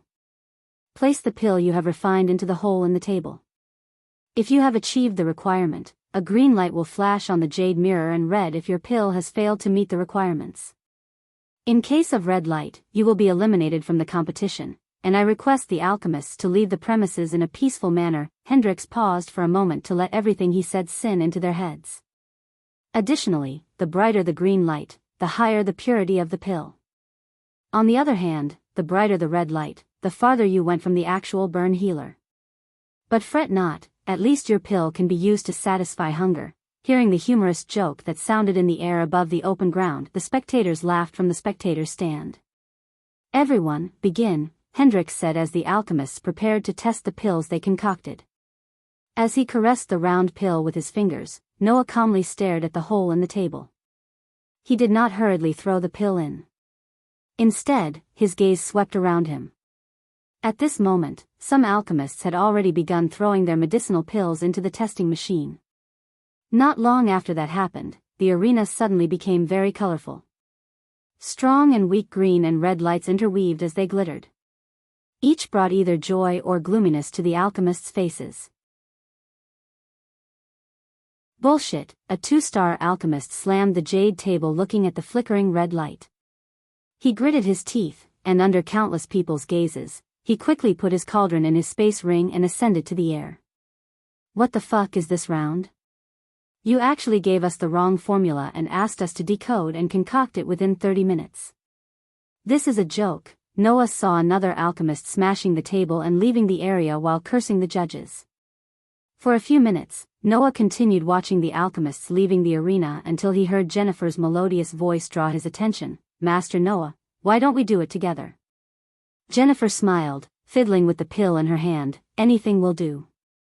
Noah indifferently shrugged his shoulders. He eyed Leylon, whose eyes were fixated on him. Following Jennifer's request, Leylon, Noah, and Jennifer simultaneously threw their pills into the hole. As the three of them threw in their medicinal pills, every spectator on the stand turned their gazes to the arena's center where the trio was standing. Everyone wanted to know who concocted a better pill. Bang, bang, bang. The jade mirror was a little quiet. Then, a moment later, a slightly muffled sound erupted, and 3 bright streaks of green light abruptly shot out from the jade tables towards the sky. The density of any of the green lights was clearly much denser than any of the green lights that had appeared in the open ground before. All 3 streaks of light looked the same, except when looked closer, the streak of light shooting out of Noah's table looked slightly denser. You were right, Eve said to Michael as Michael predicted Noah would concoct a better pill than the rest. Your sister needs better control over her fire. If she had, she would have matched Noah, Michael whispered to Eve without letting Alred hear him. In a short amount of time, he had become a good friend to Eve. Something about her made him feel closer to her and treat her as his friend. Master Noah really got the better of us. Although you finished your pill at the last second, yours is the purest. I admit you won this round. Jennifer watched the light streak coming from Noah's table with sparkling eyes. She then shook her head and sighed. I am pretty sure mine is only 1 or 2% purer than yours, Noah smiled. Then, turning to the other side, he saw Leyland's dark face. Instead of uttering any words, the corner of Leyland's mouth twitched. He inhaled deeply, and turned his head over, staring viciously at the jade mirror which was flashing green light. His heart suddenly had an impulse to smash it to pieces. That young man has a bright future, Hendrix said with a smile as he observed the 3 streaks of light. Ghost, why don't you demonstrate to them how you would concoct the pill? Eve asked loud enough for all the judges to hear her. For a moment, Michael had the urge to hug Eve and give her kisses on the cheek. If anyone should, it's Lord Hendrix. Since he's the best among us, Gabriel calmly said without showing his hatred for Ghost. Everyone who knew Gabriel knew he would hate anyone who stole his spotlight. Considering Ghost dethroned him as the number 1 alchemist in Elon and Azair, naturally, Gabriel loathed Michael to the core. They knew how Gabriel would think even if Gabriel didn't show it openly. I have to disagree with you, Lord Gabriel. He has reached a height I never could at his age. It's only a matter of time before he surpasses all of us and becomes the number 1 alchemist in the world. Hendrix turned his gaze from the participants to Gabriel. It's settled then. Ghost, Please give them a demonstration. Alred gestured at Michael to go to the ground level so the participants could see Michael in action. Everyone, Hendrix clapped as the entire arena became silent once again. Before we move on to the second round, let one of the judges demonstrate how to concoct the blood healer pill using the same ingredients as you. Michael slowly stood up from his seat as the crowd immediately became excited. This is so exciting, yee. Sponsored content. Visit Riedel. Me for extra chapters. I can't wait. How long will it take him to make the pill? The crowd began to chitter-chatter while the participants looked up to see Michael descending from the VIP seats to the ground. Please, use my table, Jennifer quickly said before even Michael's feet could touch the ground. Under thousands of gazes, Michael strolled to Jennifer's table, where he saw a batch of ingredients lying on the table. At the moment, Michael was everyone's center of attention. From the VIP seatings, Eve stood up from her seat and came to the edge to see Michael in action. Look closer. I will try to concoct the pill slowly. Michael enhanced his voice through arch energy. Thus, his voice sounded loud and clear throughout the arena. Miss Jennifer, may I? Instead of conjuring his alchemy flames and directly extracting the essence from the ingredients, as usual, Michael asked for Jennifer's cauldron. Lord Hendrix. Michael looked up at Hendrix as he clapped his hands to turn the ghostly hourglass upside down. Ding! The hourglass began to rain sand down with a loud band. With a calm face, Michael conjured his alchemy flames. The emerald green flames disappointed many as they expected ghosts to possess a different color flame. However, Hendrix's calm eyes perplexed, sensing weird energy from the flame surrounding Jennifer's crimson-red cauldron. Other than Hendrix, none sensed anything different about Michael's flames. Under their gazes, Michael controlled the fire in one hand while picking up the first ingredient in the other. However, before any green mist could appear from the cauldron like when the others refined the ingredient, Michael put another ingredient into the cauldron. Whoa, he's extracting the essence from the ingredients at the same time, Adavan gasped as Michael put all the ingredients into the cauldron instead of one by one. In a few blinks of an eye, colorful beads emerged from the cauldron and hovered above the cauldron. Many gasped in shock, and even Leylon and Noah couldn't help being stunned by his skills. Michael made it look simple, but as an alchemist, they both knew how hard it is to extract essence from all the ingredients at the same time. Wow, Jennifer stared at his every single move without blinking an eye. Her jaw dropped a couple of inches, just like the rest. Ding! Congratulations to the host for successfully being a badass. The reward is 2,000 badass points. Ding!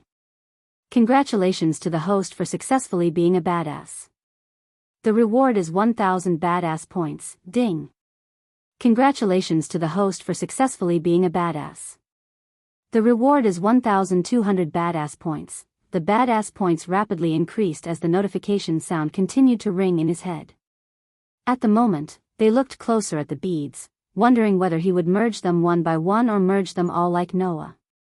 To everyone's surprise, Michael moved his palms closer and closer as the beads began to merge with each other. Noah's method was difficult, but not for Michael. It only took him less than a minute to merge all the beads into an orb of essence. Noah saw no signs of struggle on Ghost's face.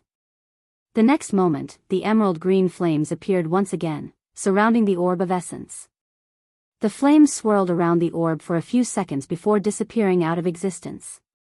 When the fire disappeared, a glowing purple pill hovered in the air, radiating a sweet fragrance. Since Leylon, Noah, and Jennifer stood closer to Ghost, they could smell the fragrance coming from the pill. Under 2 minutes, Aishan gasped after he saw the hourglass. Then, just like him, countless sounds of people gasping reverberated in the arena.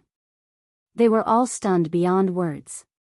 While his speed stupefied them, Michael flicked his wrist as the pill went straight into the hole in Jennifer's table. Then, unlike never before, the table began to tremble, producing a whistling sound. Boom! Then, a muffled burst sounded from the table as a bright streak of green light shot towards the sky. The streak of light turned everyone and everything green with its brightness. It was several times brighter and denser than Noah's streak of light. That's how you make a burn healer in 70 seconds, Michael calmly said, shocking everyone in the arena.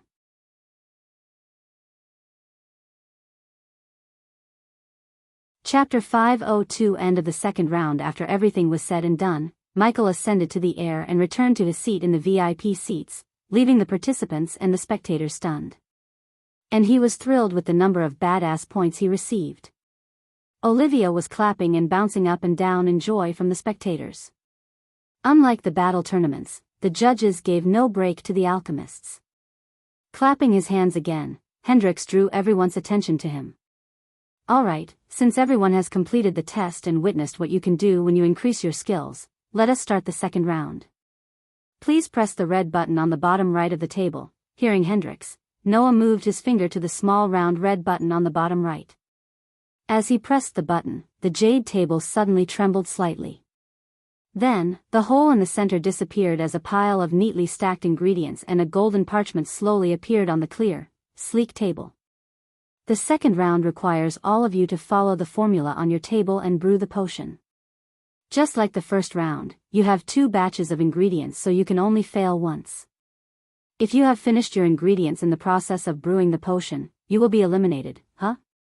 Hearing this, Noah was at a loss. Creasing his brows, Noah picked up the scroll and slowly pulled it open to read the contents. Unlike the scroll he read in the first round, the scroll in his hand contained neither complex nor wrong steps. After memorizing the formula, Noah looked around to see everyone reading the scroll without batting an eye. Meanwhile, on the VIP seating, each judge received the same scroll as the participants. Revitalization potion. Michael shared the scroll with Eve as she moved closer to him to see the contents written on the scroll. Throughout a cultivator's life, they would consume countless pills, potions, and foods on a daily basis. Little by little, they would create impurities to clog their body's energy vines, resulting in slower cultivation. There were many ways to unclog the energy vines and purify the body from within, and one of those ways was intaking a revitalization potion or pills. In the Majestic, revitalization pills were one of the fastest-selling products. Michael sold 1 pill for 9,000 gold coins. Currently, the guild has given the formula for free like candies. However, Michael did not worry about the formula because, unless Hendrix and other 6-star alchemists began to sell the revitalization pills in bulk, his business wouldn't be affected. 12 ingredients? Seems a bit more, don't you think? Eve whispered to Michael. The number is not the only problem they have. They need absolute focus and delicate touch to extract the essence. It was challenging.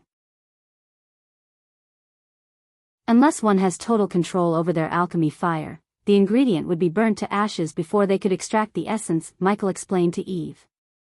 On the ground level, Noah raised his head, looking around him only to find that Jennifer, Leylon, and the others had their eyebrows slightly knit together. Clearly, they were very inexperienced. Else, they wouldn't be thinking it's simple to brew the revitalization potion. Good thing I have practiced controlling heaven's flame, Noah mumbled softly. We shall now begin the second round. You have an hour. As Hendrix's voice echoed through the arena, the ghostly hourglass materialized again in the air. After setting down on his seat, Hendrix looked at Noah, who had already raised his flame and began to refine the ingredients one by one. Speed and control, young man, he muttered under his breath. Many alchemists were grinning as they thought the formula was simple. Moreover, they had 1 hour to brew 1 potion. It was a simple enough task in their minds. Hence, they conjured the flames with bright smiles. Of course, among so many alchemists, there were some cautious ones who were surprised upon looking at the simple test and hesitated. But they just shoved the doubt and hesitation to the corner of their minds and began to refine the ingredients. With absolute focus, Noah conjured his bright blue flame. It took the cauldron a few more minutes to reach sufficient temperature. Afterward, Noah slowly began to throw in the medicinal ingredients one by one. His pupils constricted as he slowly began to refine. Are you participating in the aqua auction, Eve? While everyone was busy refining the ingredients, Michael asked Eve. Since they were friends, they naturally addressed each other by their first names. Yes. I reckon you're coming too. I will issue an arrest warrant if you don't come to Voldegard Mansion in Thera. She squinted her eyes as Michael smiled. Definitely. Here, take this. With a flick of her delicate wrist, Eve took out a silver medallion in the shape of V. We can go to the auction together. Voltigards have our own place in the Aqua Palace. Michael put the medallion in the system's storage with a nod. Meanwhile, as they were refining the ingredients, the noise from the 2 seating galleries at the sides also gradually decreased. Numerous gazes swept over the alchemists in the open square, looking at them without batting an eye. As time slowly flew, many red lights flicked in the arena. Michael saw many alchemists had burnt all their ingredients while trying to extract the essence. But, like Michael told Eve, one needed absolute control over their fire and focus. Those who lacked either naturally got eliminated from the competition. On the other hand, some of the competitors whose abilities were quite good had already refined the ingredients needed. After hesitating for a moment, they clenched their teeth and tried to merge the essence, beginning the final part of the refinement. Noah's gaze focused on the ingredients that were boiling within the cauldron. Because he was worried about the possibility of some problems suddenly arising, he took his time cautiously refining each ingredient. As Noah finished extracting the essence of the 10th ingredient, Leylon and Jennifer finished extracting the last essence. Just when they were about to start merging the essence beads, a soft muffled explosion sounded not far away from the trio. Hearing the sound, Noah raised his eyes to take a look. At that spot, an alchemist was foolishly staring at black smoke coming from the cauldron. Clearly, this was a result of a failed refining attempt. What the? I followed the instructions to the word. How can it happen? Why did I fail? The alchemist stuttered, trembling in shock. A moment later, he turned the cauldron upside down, dropping a pile of ashes. Taking a long deep breath, the alchemist began refining the last ingredient batch. As more and more time passed, numerous soft muffled sounds from the medicinal cauldrons occurred one after another. The alchemists who failed stared at the black smoke coming from the cauldrons dumbfounded. Dumb. All of a sudden, Noah heard the muffled explosion sounding from his side. He then turned his head to see Leylon and Jennifer standing behind their tables with completely stunned faces. One could see dark lines on both their foreheads as they stared at the black smoke coming out of their cauldrons. Countless sounds of gasps emerged from the spectators' stand. They did not expect Leylon and Jennifer to fail. Even the elders in the VIP seatings were not an exception to this. Damn. She failed, even clenched her fists tight looking at her younger sister's smoking cauldron. Sponsored content. Visit Riedel. Me for extra chapters. As I said, she needs more control over her fire. Following the shocking turn of events, many red lights began to flicker across the arena, indicating the elimination. Almost 1/3 of the alchemists destroyed their last batch of ingredients. By doing so, they left with no ingredients to refine. Hence, they could only walk out of the arena. Fuck. Why did it fail? My control over the flame was clearly very good, an alchemist shouted before leaving the arena. Similar events happened throughout the arena as the judges calmly observed them. Looking at many getting eliminated, Noah didn't dare to lose focus. When Noah began to raise his flame and perform the merger, some of the alchemists around him including Leylon and Jennifer threw their gazes over. Under the circumstances where they all failed, they wanted to see if Noah could succeed where they failed. Noah ignored the surrounding gazes as he put all his attention into controlling heaven's flame. Under the grilling of the blue flame, Noah extracted the essence from the last ingredient. Each essence bead emerged from the cauldron and sparkled in the air. Every 12 beads were floating in a row in the air from blue to pink. Try merging them one by one, Noah said in a low-pitched voice, only loud enough for Jennifer and Leylon to hear. Noah broke sweat on his forehead and merged the last bead in the row with the bead beside. Hearing Noah's tip, Jennifer and Leylon conjured their flames again to refine the ingredients. Michael, who sat leisurely on the VIP seat, got bored of seeing the youngsters failing so miserably. Thus, he focused on the spycam he placed on pirate Captain Corey. Currently, he could see her navigating through a treacherous storm, and in the distance, Michael noticed a vague outline of another ship. Sabrina. It was clear to Michael that Corey was chasing Sabrina's ship. Apparently, she had something that the vampires needed. Until they get what they want, Michael knew they wouldn't let Sabrina go. The judges and spectators observed the alchemists without batting an eye. But, because of Noah's focus and experience, he was the first one to merge the beads. As soon as all the beads merged into an orb, the orb of essence radiated a sweet fragrance along with a bright glow. Shit, he's about to finish. As Leylon sniffed the faint fragrance emanating from the essence orb, he growled inside. At this moment, countless people's hearts were hung in their throats. He can finish it. Aishan's shriveled palm tightly held the guardrail. Unlike Michael, the rest were too focused and excited to see the alchemists in action. The silent atmosphere in the arena continued until Noah kicked the table, sending the vial into the air.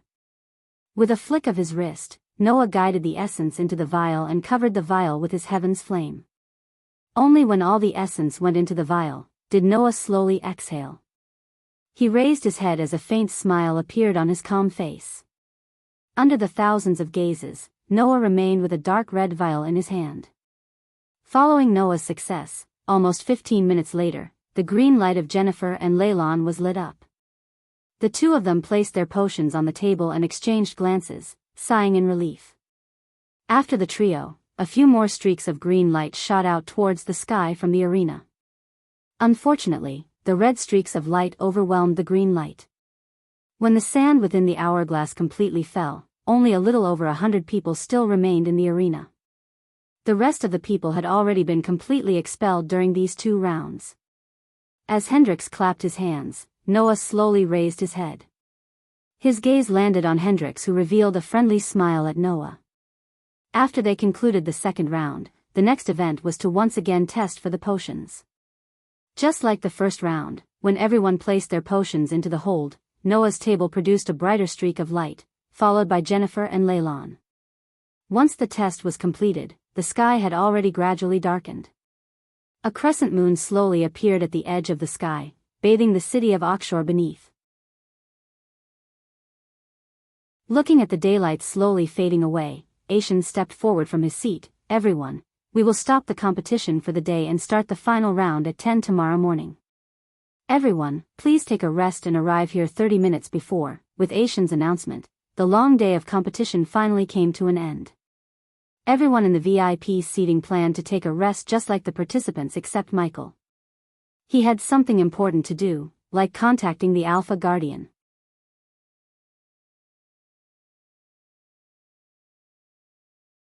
Chapter 503 The assassination plan is in motion. Don't forget to check out AHSS. Soon Michael will have a crossover chapters with each MC of my novels. ***, where are you staying?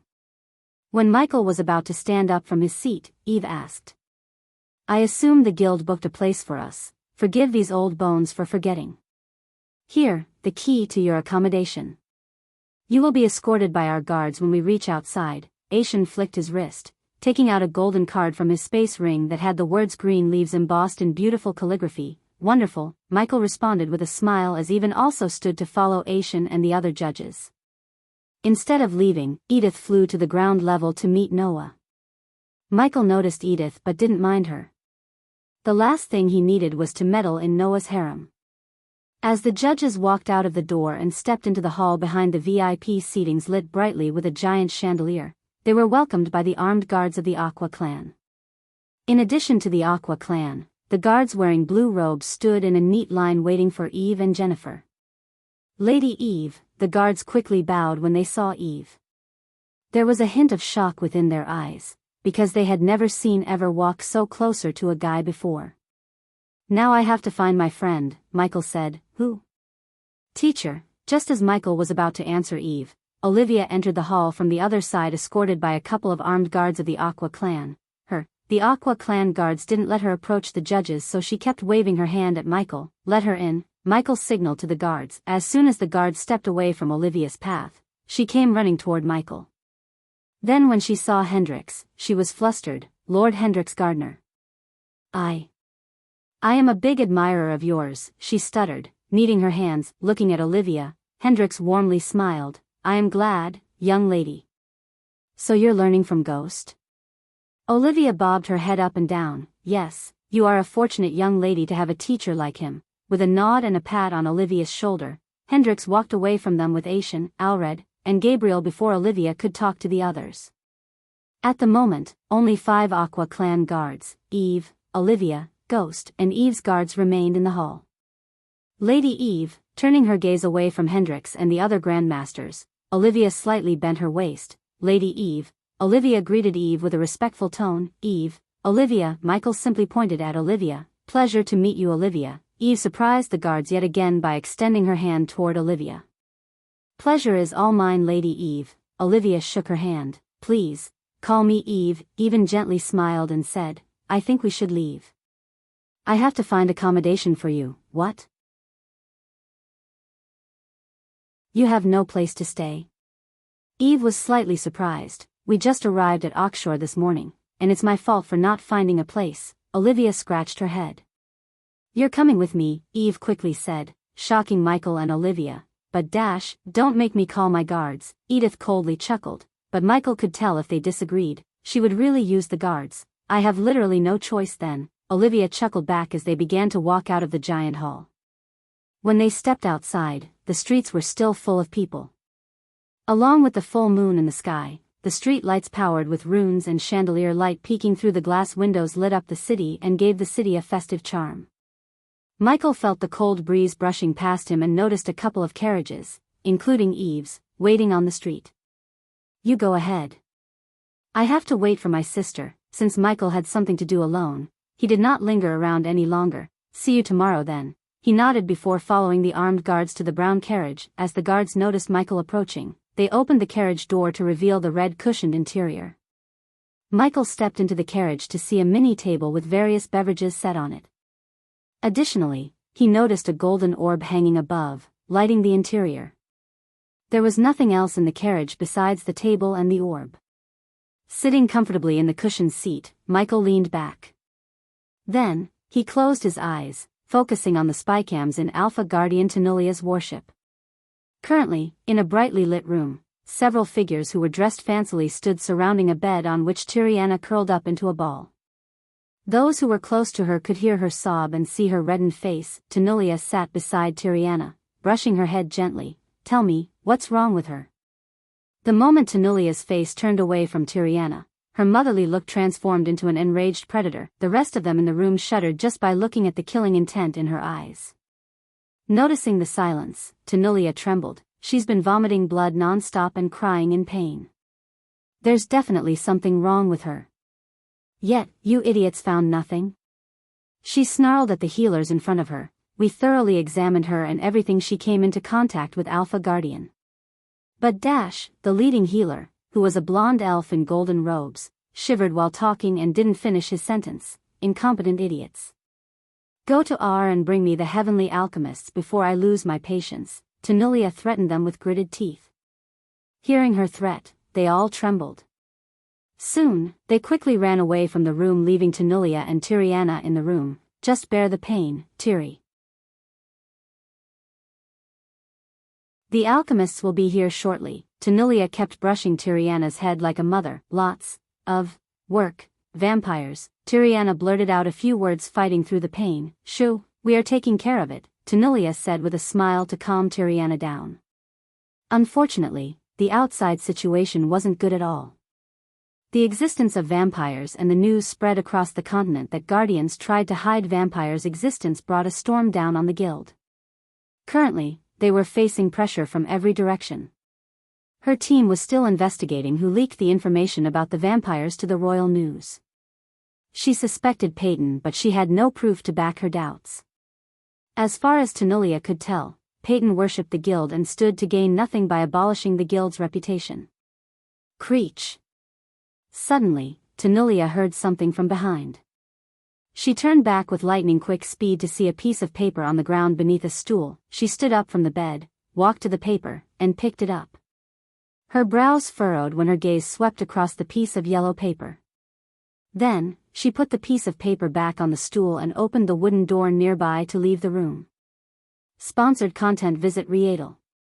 Me for extra chapters. As soon as she stepped out of the room, she made her way to hall, where she saw several guardians and a girl sitting behind a crescent-shaped marble table. Did I receive any packages today? Tenulia asked the silver-haired elf. Yes, Alpha Guardian. We sent the package to the runmasters and waiting for them to finish checking it. Bring me the package now. Tanilia slightly raised her voice as the girl shuddered. Yes, yes, Alpha Guardian. The girl didn't dare to remind the Alpha Guardian of the protocols.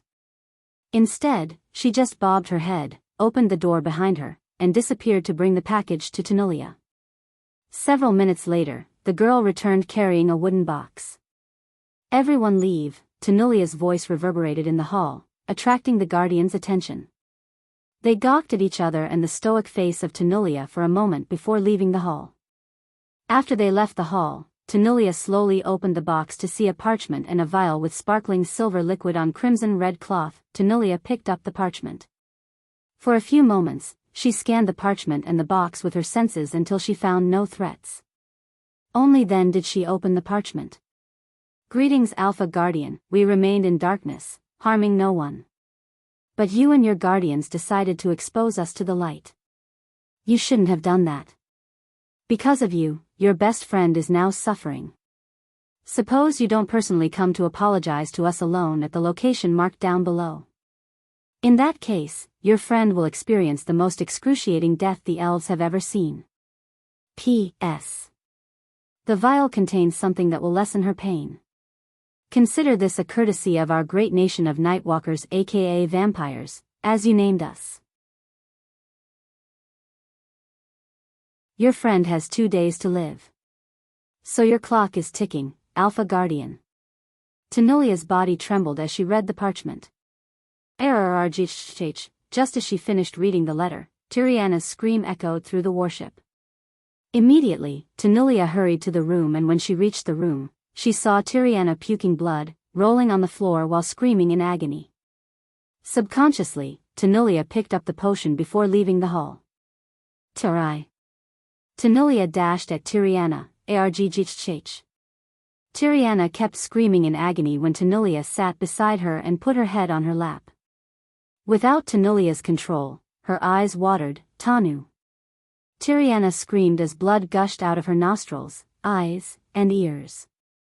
At that moment, many guardians who heard Tiriana's scream flocked into the room. Alpha Guardian. Among those who entered the room were the healers who had previously left the room. They quickly rushed to her side and knelt beside Tiriana. The blonde healer quickly retrieved a sparkling blue potion from his space ring and forced it down Tiriana's throat. Since it was the healing potion brewed by Ghost, Tanilia allowed the healer to give the potion. It was the only thing that lessened Tiriana's pain. Erg. However, unlike before, Tiriana didn't stop screaming. Ever after the blonde elf chugged an entire bottle of healing potion down her throat, they couldn't stop Tiriana from screaming. It's not working. The healer stuttered as Tanilia saw Tiriana's eyes closing. The healer immediately placed his hand on Tiriana's throat only to sense her pulses slowing down. Alpha Guardian. Her pulse. It's dropping. When Tanilia heard his words, her heart skipped a beat. She held Tiriana tightly. She is dying, Alpha Guardian, the healer gravely said. All the guardians broke into a sweat while Tanilia's muscles went rigid. She couldn't even move a muscle because of the overwhelming grief. Finally, tears broke out of her eyes and rolled out on her rosy cheeks. The potion. Tanilia remembered the potion in her hand. Alpha Guardian. If we don't find a cure to whatever is happening to her, she will die within a few minutes. We don't have enough time. The healer swallowed his fear and explained the situation to Tanilia. Tanilia's hand shivered, bringing the potion to Tiriana's mouth. As an Alpha Guardian, she was trained to make quick decisions because a second delay would cost lives in her position. Hence, she decided to give the potion she received rather than gambling with Tiriana's life.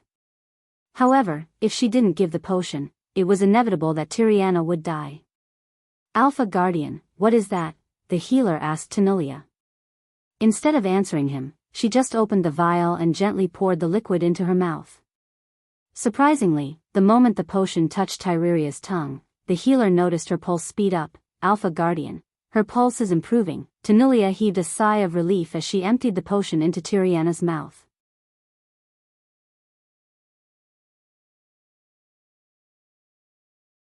Chapter 50. For the final round. After Tiriana drank the potion, the rosiness returned to her.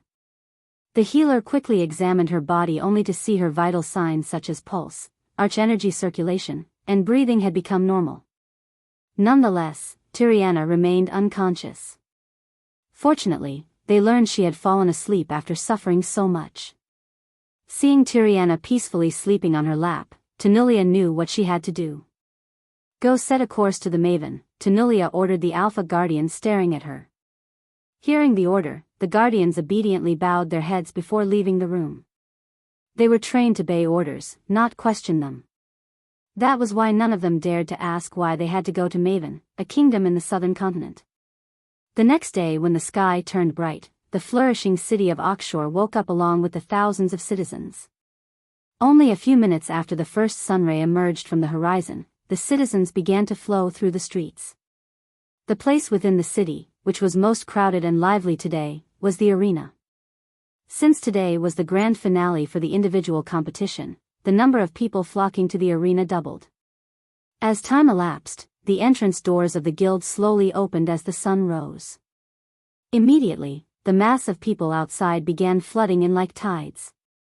Noah entered through the participants' entrance as yesterday and walked until he arrived at the ground scattered with jade tables. He lifted his eyes and looked around, only to find that Leylon and Jennifer had actually arrived earlier than him. Besides the two of them, several competitors passed the 2 rounds of the competition yesterday. The group of alchemists were conversing and smiling with one another. When Noah arrived, everyone, who appeared to be discussing something softly, suddenly lowered their voices significantly. Yesterday Noah shocked everyone with his skills. In their minds, he was the leading horse to win the competition. Master Noah, you are quite early, Jennifer greeted Noah and strolled towards her place as Noah walked by her side. And you're earlier than me. Noah did not like her attitude when they first met. She belonged to the Voldegard family, which even his teacher told him to mess with. Besides, she was also Grandmaster Alred's disciple. Hence, Noah did not appear to be too cold. He just smiled back and greeted casually. Did you rest well, Master Noah? We all need to be in our peak state, Jennifer softly asked. Of course, Noah nodded. However, he did not rest as she thought. He was busy surveying the arena, the place where Hendrik stayed, and the guild studying all the ways one could try to assassinate Hendrix. According to Aishan, the chances of assassinating Hendrix would go to near zero after he leaves Azair. Hence, if one wanted to kill Hendrix, one had to try when he was in the arena. Don't hold back anything, Noah. Because I want. Lu Ling walked over to Noah only to challenge him. Looking at Leyland's smug face, Noah just responded with a smile. I'll have it no other way. On the VIP seatings, the judges and a group of elders and nobles gradually settled into their seats. When Noah looked over at them, Hendrix gave him a friendly smile. Noah's gaze swept across the VIP seats to find Edith waving at him while sitting behind Ghost in his usual black robes. Noah also noticed Eve, Jennifer's elder sister, conversing with Ghost like never before. Surprisingly, another green-haired girl sat beside Eve and Noah knew her. She was Ghost's disciple, Olivia Palmer. Recently his elder auntie told Noah that she had arranged for him a marriage to her friend's daughter. According to her, that marriage would further strengthen the Winston family. Since political marriages were pretty standard in this world, Noah didn't mind as long as the girl was okay with the marriage. Noah had no idea that girl was none other than Olivia. As time slowly flowed by, more and more competitors flooded into the open ground. Finally, all the competitors who had entered the ground went to the jade table they used yesterday. The alchemists who remained in the arena were the cream of the crop. Otherwise, they wouldn't have reached the final round. Reaching the final round would alone open many doors of opportunities for them as well as get them into the Alchemy Guild. Still, every single one of them wanted to win the competition and know the rewards for winning. When the bright sun was high in the sky, the seats had all filled with countless crowds. Clang! In an instant, a clear bell sound resonated through the open ground for a long time. The moment the bell sounded, Noah, who had his eyes tightly closed, opened them. He took a deep breath, calming his nerves before raising his head to look at the VIP seatings. Ladies and gentlemen, Hendrix spoke to the crowd on the high platform as his light gaze swept through the entire place. Instantly, the people stopped their ruckus and turned their focus to him. Today will be the last and final day of the individual competition. The finale will decide the victor. You all put so much effort and hardwood to reach this stage. There is only one obstacle standing in your way. I wish you all the best. According to Asian, Hendrix would stay 2 more days until the end of the group alchemy competition. Then, although Michael had better things to do, he could spend a day or 2 with Olivia, who longed for Michael's support.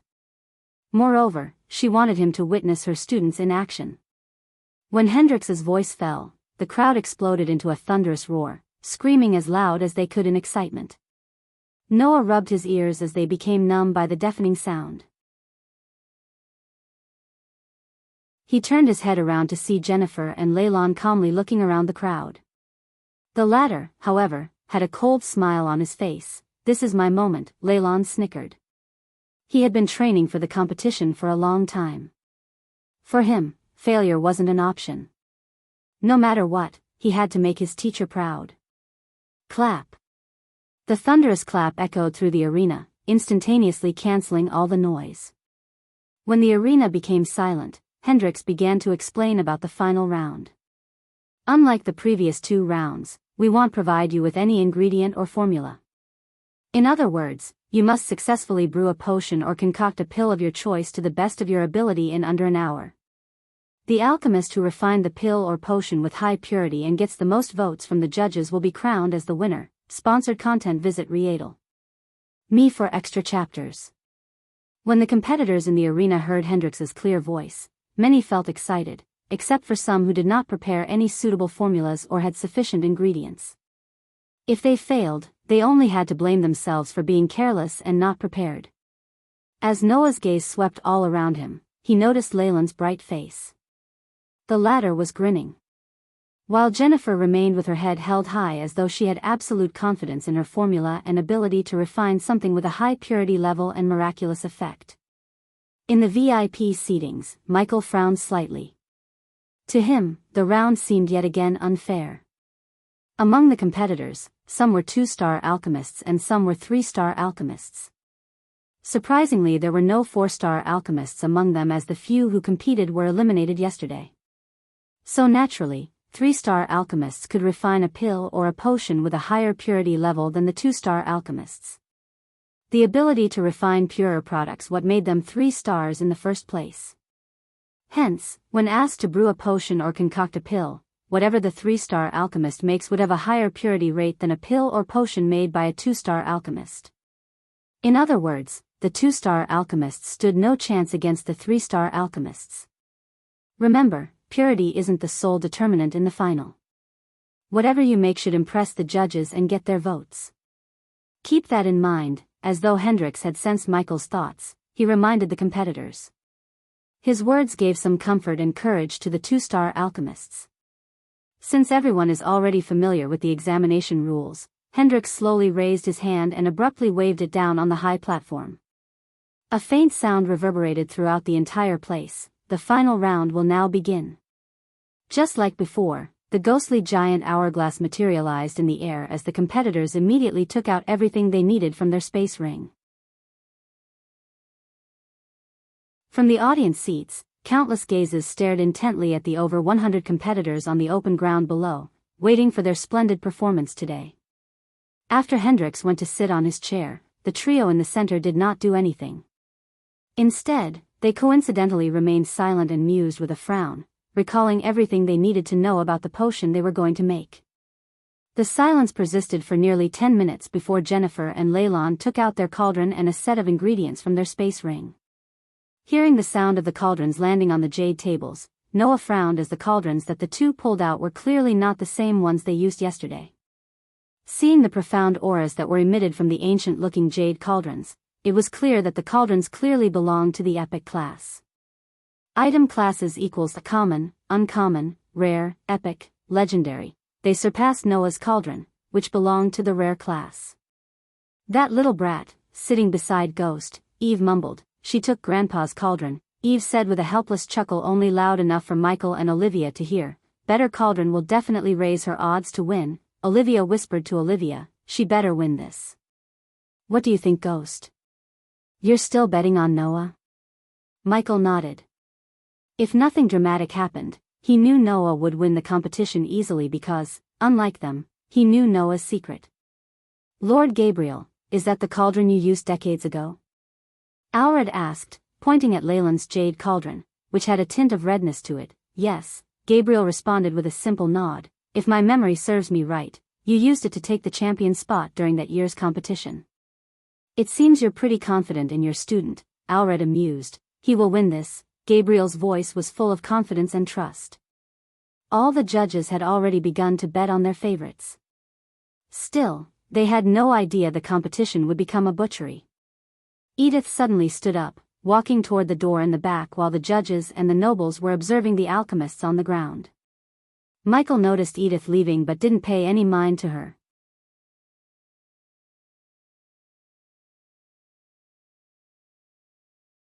Chapter 505. The massacre has begun in the spacious arena. The gentle breeze brushed past the people, cradling them with its chillness.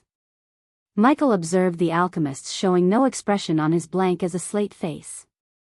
The pungent smell of herbs and fire entered his nostrils, competing with the sweet fragrance coming from Eve. Today she looked gorgeous. It might be because Ghost became closer to her as a friend, which was why Michael looked at her in a different light. At first, Michael thought she was no different than a typical cold beauty such as Alicia. The more he talked to Eve, the warmer her character became. Michael felt that she would become a good friend to him. She was open, helpful, and understanding. Eve reminded Michael of a girl he used to play with in the orphanage. Coincidentally, her name was also Eve. So Michael knew deep down he treated Eve as his friend because of his childhood friend. Host, Michael. Cultivation level, soul refining stage, level 2. Experience points, 0/900,000 badass points, 310,000 skills and spells, wind blast, LVL 6 responsive shield, LVL 8 environment scanning, LVL 6 ignitia, LVL 8 lightning dash, LVL 6 energy devour, LVL 2 soul eater, LVL 1 death range, LVL 3 eyes of darkness, normal, can sense the cultivation level of others. Eyes of darkness, Lucifer, can sense the cultivation level of others, can see through illusions. Cloud of darkness, Lucifer, weak. Willed enemies will lose their courage completely and surrender. Death range will be 50% more powerful, and if activated in darkness, the host's cultivation level will be boosted 4 levels up regardless of the stage barrier. Wordless spell caster, Lucifer, in full Lucifer form, the host just has to think of the spell to cast it. Techniques, Swords of Destiny, 98% mastery. Ring of Fire, 92% mastery. Serpent Maga, 97% mastery. Occupation, Core Disciple of Sunrise Sect, the Guardian of Sunrise Sect, Lord Lucifer of the Abyssal, the Dark Lord, King of Bradford. Status, Healthy Goals, Control the World, Rebuild the Order of Death. Utility Function, Banker, LVL 5, Ratio, 1,000 gold coins, 40 badass points, Runic Teleportation. X-ray vision, also integrated with Eyes of Darkness, Wealth, 18 million gold. Special trait, 5-star Alchemist. 4-star Inventor. Subordinates, Gaia, Warrior, Loyalty level 100%, Raylene, 5-star Chef, Loyalty level 99%, Arya, Assassin, Loyalty level 86%, Heinberg, Warrior, Loyalty level 45%, Maxine, Warrior, Loyalty level 98%, Tiberius, Warrior, Loyalty level 55%, Sadie, Loyalty level 50%, Ricky, Loyalty level 98%, Titus, Loyalty level 60%, Optimus, Loyalty level 60%, The Silent Reaper Crew, Pirates, Loyalty level 90%, Base of Operation, Sunrise Sect, the Abyssal, the Crypt Kingdom of Bradford. Familiars, Nightmare, Forest. Dragon, Vidora, 3-headed Hydra, Elemental Manipulation, Wind, 10% mastery, Fire, 10% mastery, Lightning 15% mastery, Darkness 20%. I should definitely upgrade my inventor trait. After getting blood samples and every other possible sample from Victor, Michael planned to build some nasty weapons against the vampires. As far as Michael learned about vampires, he needed special weapons. The rest of the world was unbelievably vulnerable to the vampires. Noah may have been somewhat astonished by the epic class cauldrons Leylon and Jennifer had on the open ground. However, Andreas taught him the cauldron was merely an object, and an alchemist should not depend on the cauldron to refine a pill or potion. According to Andrews, an alchemist should be able to use the alchemy fire as a cauldron and refine pills and potions without a problem. Just like Ghost. Noah's white cauldron seemed somewhat shabby compared to Jennifer and Leylon. Unlike the rest, Noah was not too concerned about the cauldrons. Instead, he closed his eyes and thought for a moment.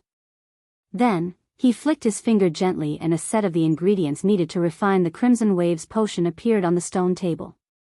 The moment Michael saw the ingredients on Noah's table, Michael knew what he was going to brew. To be honest, the potion had all the wow factors to win the competition. Michael doubted anyone in the judging panel except Hendrix would know about the Crimson Waves potion. When an alchemist drank the potion, their alchemy fire would turn crimson red. Hence the name. The crimson red fire would burn hotter and easier to control than the default green flame so that the alchemist could produce pills and potions with a 10 to 15% higher purity rate up to 70%. If an alchemist could refine pills and potions with 70% purity, the potion wouldn't provide any effects.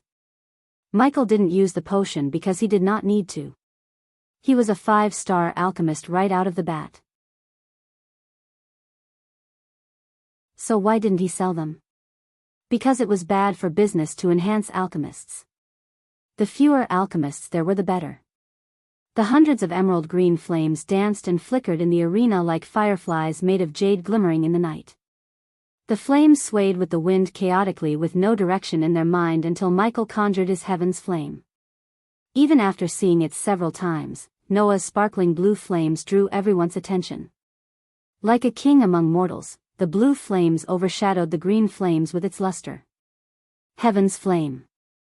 How lucky that young man is to get a primordial flame. Sponsored content. Visit Riedel.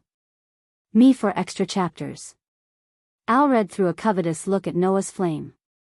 The old man's eyes were green with envy. Indeed, he is lucky. He would have become a target of many if the primordial fire could be stolen. Weirdly, Adovan eyed Gabriel a second before replying to Aishan. On the other hand, Jennifer had 25 ingredients on her table, whereas Leylon had a whooping 30. They began to put the ingredients one by one into the cauldron under the gazes of thousands of spectators. Meanwhile, some of the alchemists on the ground had already wholly refined all of the ingredients. Additionally, they started to prepare for the next step. The trio in the center ignored those participants and was totally focused on extracting the essence from each ingredient they put inside the cauldron.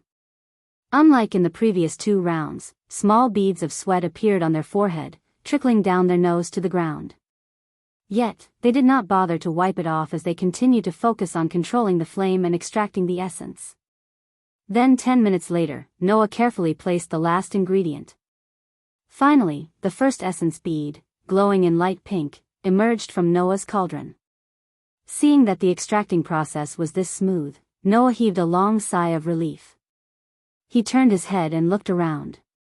Surprised, he discovered that Jennifer and Leylon had formed 5 beads. Time slowly passed by as some of the competitors who initially had calm expressions began to pant a little. Such a huge burden and consumption of arch energy really exhausted them. Michael was getting bored out of his mind and even yawned behind his hand. Seeing Michael yawn, Eve couldn't hold back too. "I kinda wish I had seen your Elon battle tournament," Eve said, taking her gaze away from Jennifer. Suddenly Michael knit his brows as his neck hair stood up, alerting him of an upcoming threat. First, the air became thick with an intense scent of blood. Then, as though something was sucking all the light in the arena, the area turned gloomier. "What the?" Eve looked up to see a dark blanket falling over the arena. The arena was the size of a football stadium on Earth, and currently, the blanket falling from the sky covered the entire open sky above the arena. "What's happening? Oh God. The fuck?" Immediately the spectators were thrown into chaos.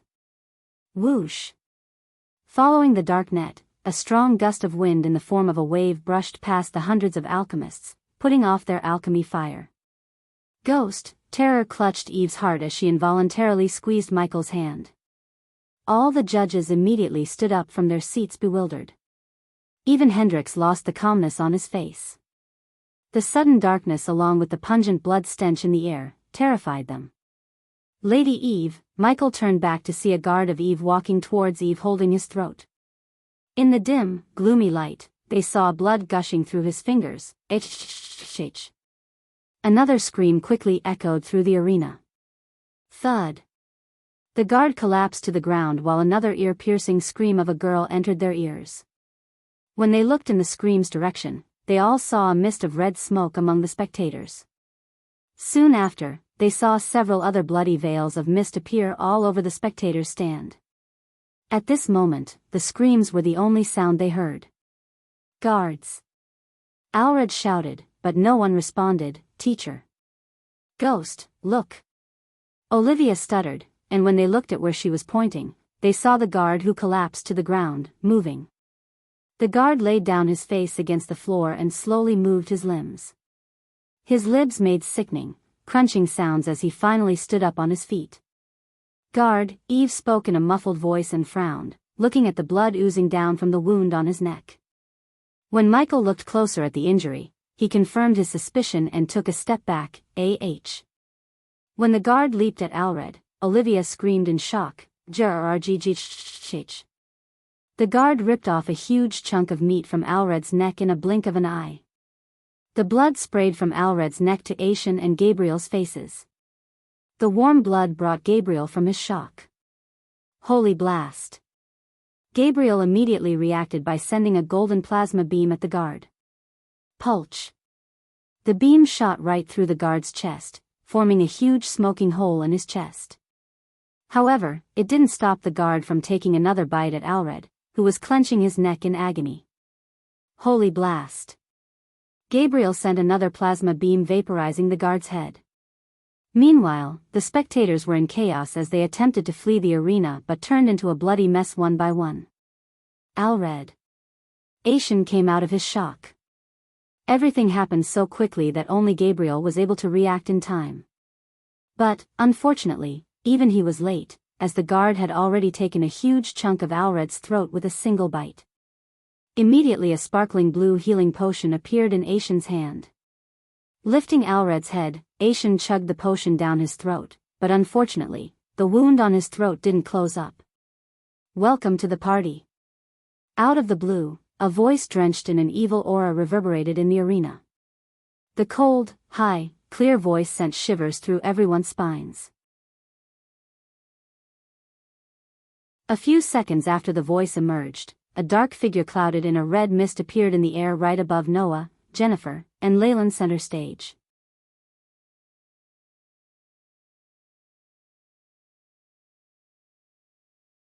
Chapter 506 The Elder Vampire. A red mist completely clouded the figure. The fog was no different than Michael's cloud of darkness. Only the cloud enveloping the figure was dark crimson red. The stench of blood in the air doubled after the figure appeared. The strong scent nauseated Michael and he was no stranger to the smell of blood. Involuntarily Olivia stepped closer to Michael as the judges stared at the figure shivering in the air. They waited for the guards but to no avail. Where are the guards? Olivia whispered, "Boys, slow down," the figure's voice echoed through the arena. Only then did they witness people in the arena getting bitten by someone enveloped in the red mist just like the one in the air.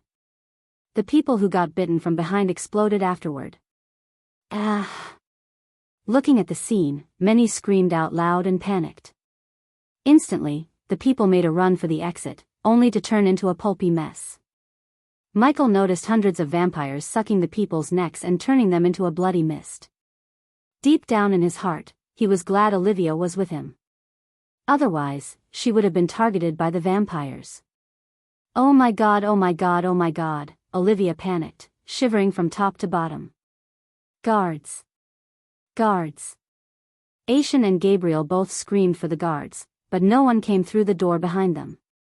Michael never expected the vampires to launch a large-scale attack. Instead, he thought they would go into hiding because that is what he would have done if someone had exposed his secret identity. This is troublesome, Michael said to himself.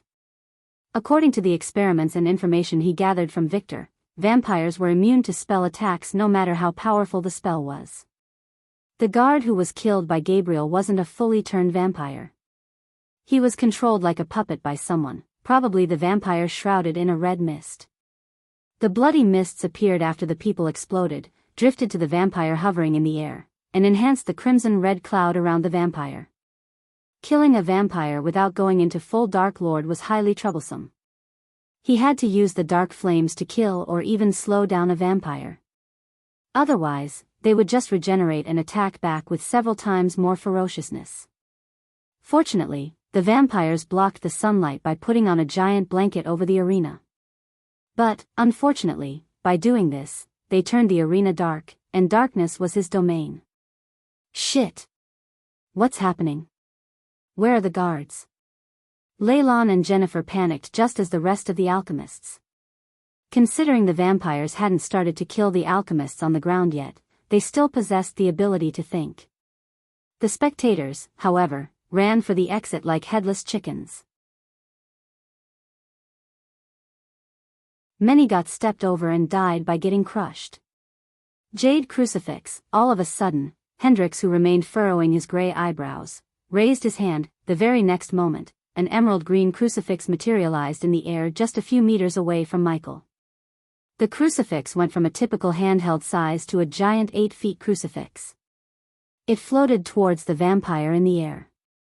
As the crucifix floated towards the vampire, it sucked the bloody mist like a black hole. Soon afterward, Michael noticed several vampires getting sucked from the spectators' stand. They screamed and squirmed. However, Michael noticed that only several people in guards' uniforms were getting sucked by the crucifix. Those who bit people wearing completely black robes remained still without getting affected by the crucifix. The crucifix differentiated the halfly turned puppets from the fully matured vampires. What bothered Michael was how mature these vampires were. If they were anything like Victor, the odds of surviving would go way down. He could count at least 50 vampires. Weirdly, he sensed no cultivation power from them. There was only a possible explanation that appeared in Michael's mind. When the vampires crossed the void line, they possessed a cultivation level like the normal cultivators. But, in the cultivation of continence, they became something else. Are they stronger or weaker? That was the question that quickly emerged in his mind. Humph, Michael heard the vampire in the air snicker.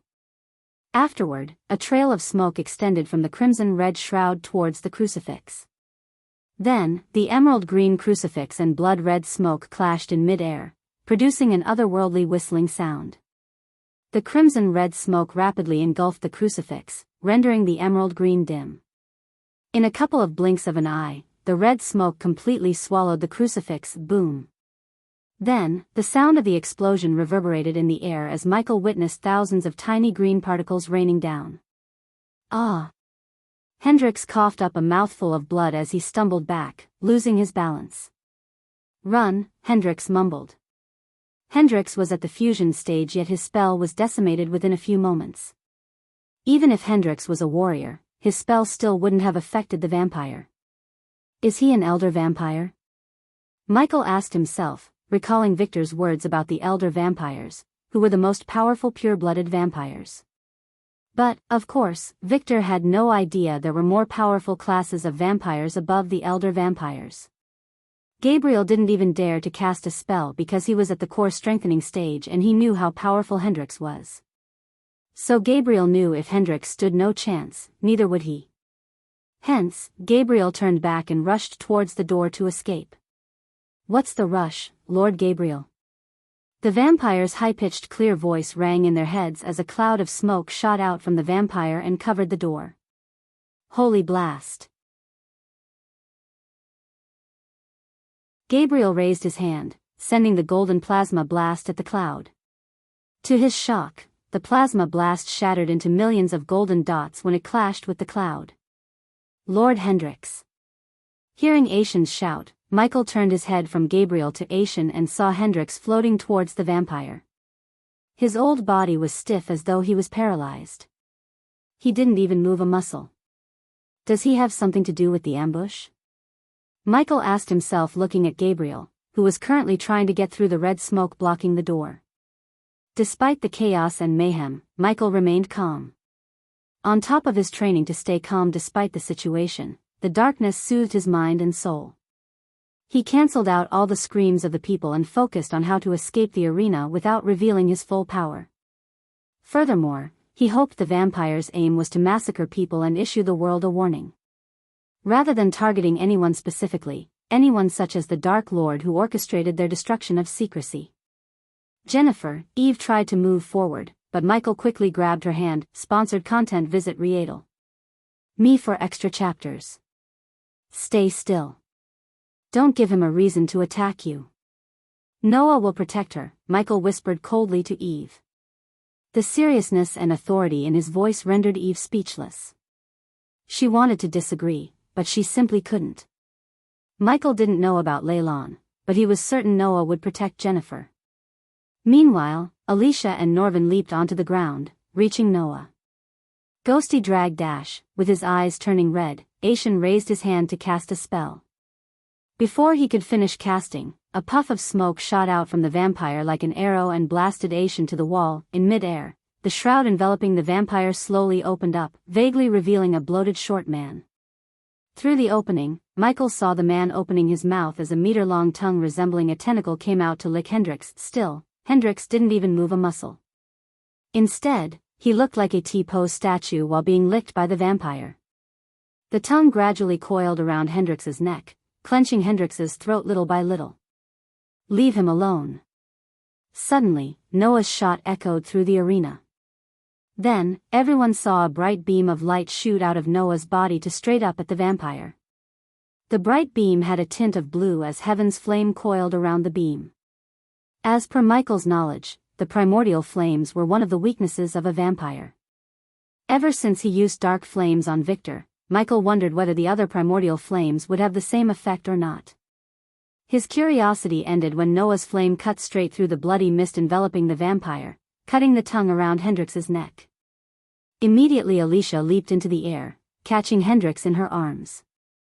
Arg, the vampire cried, but it sounded more pissed off rather than hurt. When the vampire growled, all his underlings stopped killing the spectators and leaped onto the ground. Boys, kill them, the vampire coldly ordered the underlings. Michael had a feeling the vampire was looking at the VIP seatings. His feeling was confirmed when a few vampires leaped from the ground to their VIP seatings. Thank you, Noah, Michael cursed Noah in his mind. There was a possibility that the vampire was targeting only Hendrix and would have left the arena after killing Hendrix. By attacking the vampire with Heaven's Flame, Noah pissed it off. Now, the vampire ordered the underlings to kill them instead of killing the spectators. Granted, Michael felt terrible for the people who got killed by the vampires. Yet, his own survival was more important to him than the people. When two powerful forces were at war, people would die. As far as Michael was concerned, it was impossible to save everyone. Get them to safety. From the ground, Noah shouted at Alicia. And just as she was about to leap at the VIP seatings, Noah raised his hand, sending a stream of Heaven's Flame to Alicia's golden spear. Immediately, her spear lit with Heaven's Flame. Michael, who saw the spear burning with Heaven's Flame, cursed at the dark flames because if he had to cover his swords in dark flames, the flames would melt down the steel like a knob of butter. Seems like mine is more powerful than Heaven's Flame, he calmed himself down, comparing Heaven's Flame and the dark flames. Stay back, Michael stepped in front of Eve and Olivia as two vampires targeted him. While four others targeted Aishan and Gabriel, like hell I would, Eve stepped forward and stood beside Michael as a hammer with a gold handle materialized in her hand. In the corner of his eyes, Michael saw several tiny runes glowing on the gray hammerhead. Eve kept spinning her hammer until the hammer became blurry. Whoa! Michael was stunned when she threw the hammer at the vampire and sent the vampire flying before hitting the vampire in the chest. Whoosh! She raised her hand as the hammer, which disappeared from their sight, came right back into her hand. Michael noticed the runes glowing brighter than before. Unfortunately, he missed the ability to summon back Doombringer after throwing it. At the moment, he had to upgrade the Doombringer if he wanted to place any runes. Seeing Eve summon the hammer back, he was slightly jealous, to be honest. Moreover, she looked so cool. However, Michael didn't plan to be on the sidelines. This was his scene, and Michael had enough of being sidelined.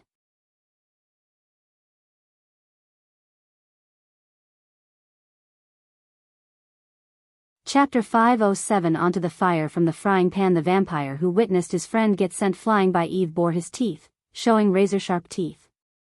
The vampires wore dark robes from head to toe, and under the dark cloak, Michael could see their pale faces and crimson-red slit pupils. Pulch. As the vampire stared at Eve, a spear impaled him from behind. Alicia lifted the vampire with her spear in the air and let heaven's flame completely engulf the vampire. The vampire burnt to a crisp in a matter of seconds as the wind took the gray ash with it. The two girls stole Michael's thunder. But Michael was calm. Surviving the vampires was more important than showing off. End of the day, being alive was the most badass thing one could do. Eve. Before Alicia could lock her eyes with Michael, Jennifer landed on the VIP stage beside her sister. Jenny. Eve embraced her little sister in a tight hug. Jennifer's face was pale because of what she had witnessed. The young girl was terrified. Michael could see her body trembling uncontrollably. Unlike her sister Eve, she was not a warrior trained in combat. She was an alchemist. Her fear for blood and gore was the exact reason the Voldegarde spent their resources to make her an alchemist instead of a warrior. Teacher. After Jennifer, Leylon landed on the stage. Seeing the four remaining vampires turning their focus to Alicia and Eve from Gabriel and Aishan, Alicia took a step forward, grabbed her spear in two hands tightly, and locked her gaze with the four vampires approaching her. Michael remained still and stepped towards the door. In the corner of his eye, he noticed the golden Babaru running around, attacking the vampires and clearing the way for the people to escape. The monkey was fast but not fast enough to save all the people. There were many people getting slaughtered by the vampires among the spectators. Come on, while Alicia was fighting four vampires at the same time, Michael reached the door with Olivia and Eve following him behind. Alicia noticed Ghost ignoring her, and her eyes immediately got filled with fury. Arg! Alicia roared as she slammed the spear onto the stage, creating a powerful shock wave that knocked down the vampires as well as everyone except Michael and Eve. Bitch, one of the vampires snarled. Then, he dashed at Alicia faster than ever before. Michael noticed the vampires finally taking the fight seriously. Their inhuman speed stunned Alicia. Michael, who fought Victor, knew their speed. In a blink of an eye, the vampire appeared behind Alicia. On the other side, the three vampires flanked Alicia from all directions. That bitch is dead, Michael amused inside. One less ally for Noah was one less enemy for him. While this was happening on the VIP stage, Noah was fighting the vampires on the ground. Fortunately, the vampire in the air observed the fight, not intending to join the battle himself. The more people the vampires killed, the bigger the shroud of red mist around him.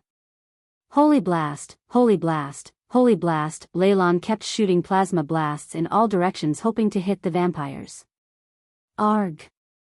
After several tries, he hit something, but it wasn't a vampire. He hit Alicia, who was fighting four vampires. With a stomp to the ground, Eve knocked down several chairs and pushed down Jennifer's head. Stay here. Then Eve leaped into the air, raising her hammer in the air. Boom! A vampire was about to bite Alicia in the neck when Eve brought the wrath of her hammer down on him. Immediately the four vampires dashed away, sensing the impending danger. However, when Eve's hammer hit the stage, a shock wave that was several times more powerful than the one Alicia created blasted everyone and everything. Even Michael stumbled and had to grab the wall to steady himself. In addition, the hammer made several cracks on the stage. Looking at the cracks widening, Michael didn't think the stage could withstand another attack. While Eve was spinning her hammer and creating a wind force that slowed down vampires, Michael went to the door, which was covered by the red mist. Get out of my way! Michael shoved Gabriel away from the door. Bastard! Gabriel almost lost his balance and was enraged by Michael's action. Paying no mind to Gabriel, Michael placed his hand on the smoke. Michael felt a suction force as he put his hand through the mist. Michael conjured the dark flames inside the smoke. Crack. The red smoke faded away as soon as the dark flames appeared in his hand, revealing the door. Bang! Michael kicked open the door to see several dark-robed vampires feasting on Eve's guards. At that moment, they all glared at Michael, blood oozing down their mouths. For a moment, Michael remained still at the doorway, pondering whether he should exit through the hall with 20 vampires or through the open ground where a powerful vampire at. "We can't fight them for long," Eve said to Alicia while swinging her hammer around her to keep the vampires from taking a bite off her. Since Michael opened the door, Aishan prepared to drag Alred's lifeless body with him to the door. Shit! Leylon cursed when he saw the 20 vampires standing in line across the hall from one end to another. The marble floor and walls were tainted with splashes of red. The sickening sight of bodies with eyes still opened lying around nauseated Leylon. His face immediately turned green. "You doomed us." Gabriel didn't fail to take a shot at Michael as he took a step back from the door. "You want to go that way? Be my guest," Michael coldly said before stepping into the hall. Compared to the countless underling vampires and an elder vampire, battling the 20 vampires in the hall seemed a better choice.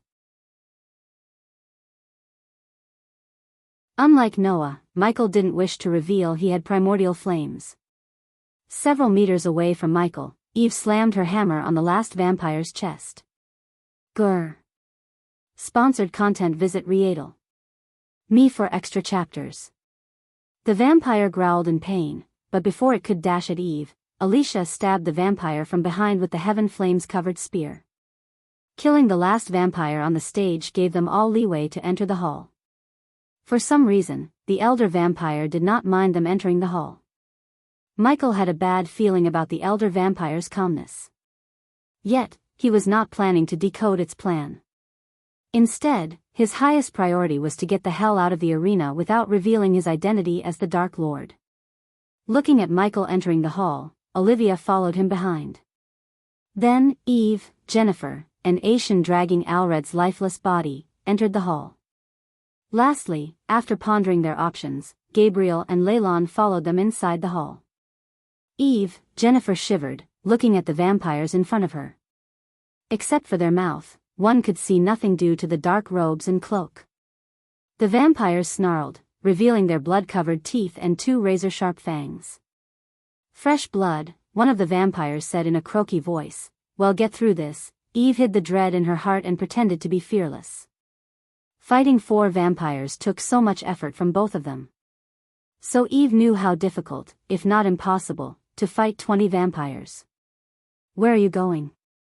Eve was startled to see Ghost turning his back and walking back to the door. Instead of answering Eve, Michael closed the door. "What the hell?"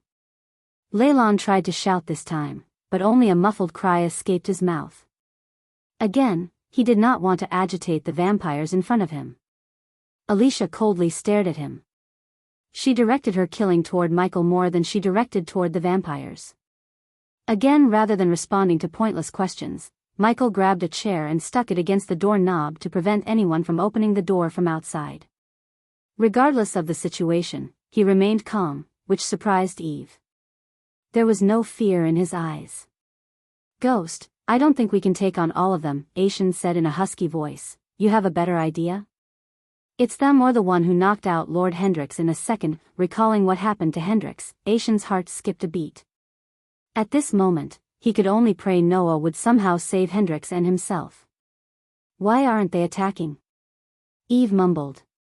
Her words were barely audible to those who were near her. Yet the vampires who stood 20 meters away from her clearly heard her. "Meat dipped in fear is tastier," a vampire snickered. After hearing his murderous voice, Jennifer felt a chill running down her spine. She felt like the vampire was looking at her while speaking those words. "Follow my lead." Alicia took a step forward, and then, she looked over her shoulder at Michael. "Don't get killed." Eve could sense the apparent tension between them. Last night when she spent the night with Olivia, she heard about what happened during the tournament. But, like most people, Eve also blamed Peter for his fate. Alicia was lucky that Michael was a very patient man. Otherwise, he would have beaten the crap out of her just to wipe that stern look off her face. However, before she could take another step, Eve saw a streak of golden light across the hall running through between two vampires. It took her a moment to realize that Ghost had disappeared from her side. While she was in shock, wondering where did he go, the heads of the two vampires near the golden trail dropped to the ground, producing a sickening thud sound. The vampires standing in a neat line were startled to see their friends dancing on the floor without their heads. The blood spraying from the two headless bodies interrupted the group's vision. Still, through the blood fountain, Eve vaguely saw a figure on the other side of the vampire line. "Ghost," she mumbled, completely stunned by him. One moment he was there, and the next, he wasn't. Not only Eve, every single one was taken aback by surprise. The vampires could generate any parts of their bodies in a few minutes but not their heads. Hence, when Michael cleaved the heads off their shoulders, they could only do one thing: die. The vampires were immune to spells, arrays, and anything that was powered by arch or celestial energy, but not to physical attacks void of any energy. Besides, the vampires remained still without moving an inch. Hence, Michael was able to cut their heads off with no problem. Ding! Congratulations to the host for killing a vampire. The reward is 100,000 experience points and 3,000 badass points. Ding! Congratulations to the host for killing a vampire. The reward is 100,000 experience points and 3,000 badass points. All the vampires turned around to see Michael staring at them with his two black swords in his hands.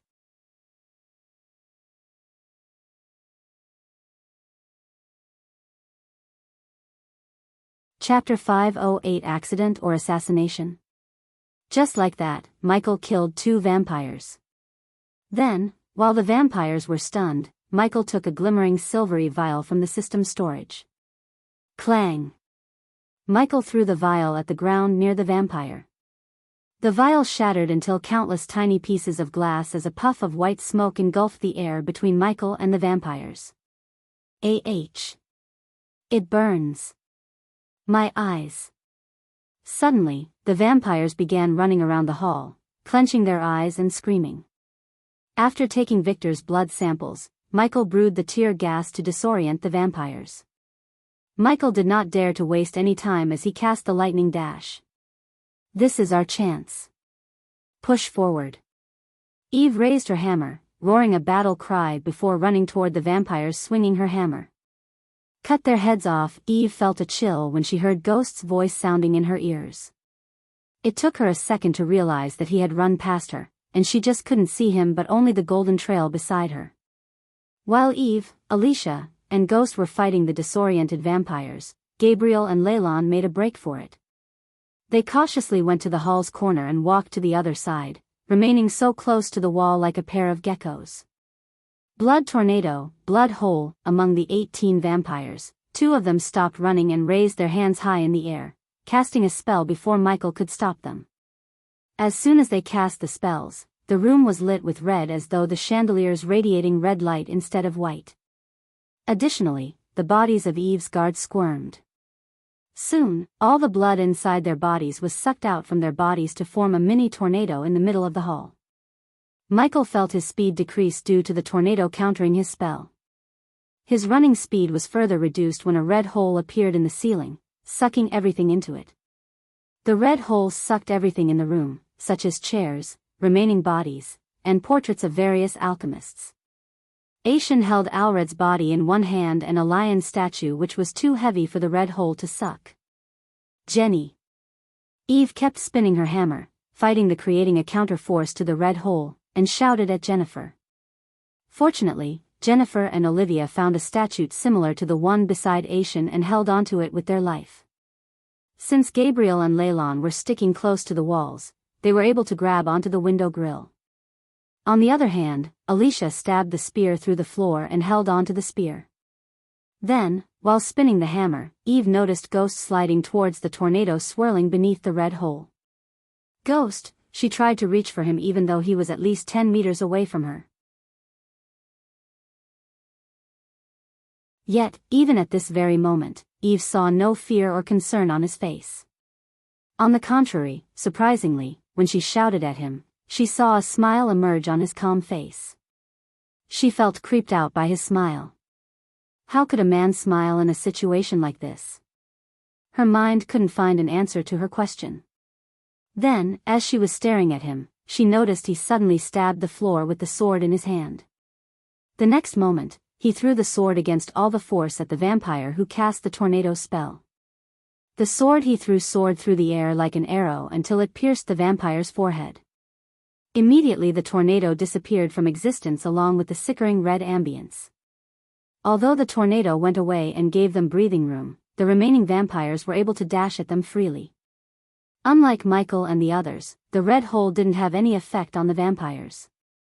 Several vampires targeted Alicia since she had Heaven's Flame. They wanted to kill her while she was fighting the suction force.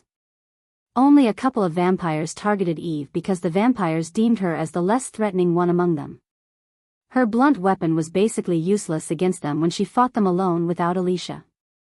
All the remaining vampires moved towards Michael. As far as they were concerned, he was just as dangerous as Heaven's Flame-wielding Alicia. If not, more. Seeing 5 vampires moving towards him, Michael raised his finger. Ignitia, the golden lightning bolt shot out of his hand, piercing through the vampire's chest. Arg, out of the blue, a scream reverberated in the hall. However, it didn't come from the vampire with the hole in his chest but from Gabriel. Unfortunately, Gabriel was in the lightning bolt's trajectory and got hit by the bolt in the hand. Hence, he let go of the window grills, resulting in him being sucked into the red hole. Teacher! Leylon shouted at Gabriel, but it was too late as Gabriel was flinging towards the red hole. He flew towards the red hole like a kite without an anchor until Alicia grabbed Gabriel by his hands. Don't let it go! Gabriel shouted. On the other hand, Alicia's spear began to tremble as it couldn't support 2 people. Ignitia, Michael kept firing lightning bolts at the vampires to keep them from reaching him. This time, none of the lightning bolts hit others. Your hands, slipping! Gabriel shouted, feeling his grab loosening. Blessing hands! Suddenly, a giant golden ghostly hand flicked Gabriel with enough force to send him flying onto the other side. I got you, in the midway, Michael grabbed Gabriel by his hand before Gabriel could fly over his head. Teacher! Jennifer cried out loud when she saw Alred's lifeless body disappearing into the red hole. Only then did they realize that the spell was cast by Aishan. He sacrificed Alred's body by letting him go so he could cast a spell to save Gabriel. Aishan held no love for Gabriel, but he was unable to let Gabriel die when he could save Gabriel from death. Tears gushed out of Jennifer's eyes as the memories she had spent with Alred flashed across her eyes. Hold me tight! Gabriel shouted at Michael. The swag Gabriel had was nowhere to be found on his face. At the moment, Gabriel shivered and sweated, fearing for his life. I want Lord Gabriel, Michael raised his voice. Gabriel's heart was pounding against his chest. He looked around while holding onto Ghost's hand to see 4 vampires walking toward them. To inflict maximum fear, the vampires showed their teeth, slowly walking toward them. On the one hand, Michael held onto the sword, and on the other, he had onto Gabriel. Hold tight, Lord Gabriel. Your hands are slipping. Michael shouted as the vampires devilishly grinned, no no no no. Gabriel frantically shook his head. But, unlike Ghost claimed, he didn't feel his hands slipping. For a moment, Gabriel saw Ghost's lips curling upwards, revealing an evil grin. It's slipping, Lord Gabriel. I can't hold much longer, the grin instantly disappeared from his face, and oh! Gabriel shouted as Michael let go of his hands. In a blink of an eye, the red hole sucked in Gabriel, killing the previous #1 alchemist of Elon and Azer continent. Sponsored content. Visit Readle.me for extra chapters. Arg. Finally, Alicia had enough. The next moment, she pulled the spear from the ground. As soon as she did that, the red hole sucked her in, but in the mid-air, she threw the spear at the vampire who cast the spell. The spear cut through the air with enough force to nail the vampire into the wall behind him. Luckily, before she could disappear into the red hole, Heaven's flames surrounding the spear rendered the vampire into a pile of ashes. "Teacher, no!" Leylon screamed. All the veins in his face bulged as his eyes turned blood red. Holy blast, holy blast, holy blast, holy blast, holy blast, he was enraged by the loss of his teacher. Thus, he went berserk by shooting plasma blasts at the vampires one after another. He didn't care if he was hitting them or not, but he just kept casting the spell. In his anger, Leylon lost the fear of vampires. The man who picked up from the streets and raised him as his own just got killed in front of his eyes. Hence, Leylon was enraged beyond words. Since the tornado and the red hole disappeared, Michael cast lightning dash to disappear again. Pulch. Pulch. Pulch. The vampires only felt a gust of wind before they saw their friends losing their heads. Michael used celestial energy to increase his speed. Therefore, the vampires had no chance of seeing him or reacting to his speed. Eve saw several heads rolling on the ground as the headless bodies sprayed blood all over the marble floor before collapsing to the ground. Ding! Congratulations to the host for killing a vampire. The reward is 100,000 experience points and 3,000 badass points. Ding! Congratulations to the host for killing a vampire. The reward is 100,000 experience points and 3,000 badass points. Ding! Congratulations to the host for killing a vampire. The reward is 100,000 experience points and 3,000 badass points. Ding! Congratulations to the host for killing a vampire. The reward is 100,000 experience points and 3,000 badass points. Congratulations to the host for leveling up. The current level is Soul Refining Stage Level 4. The notification sound of the system kept ringing in his head continuously. Finally, after cleaving 9 heads, Michael reached the next level of the Soul Refining Stage. The remaining 5 vampires looked paler than usual in fear. No longer they treated Michael like he was not a significant threat.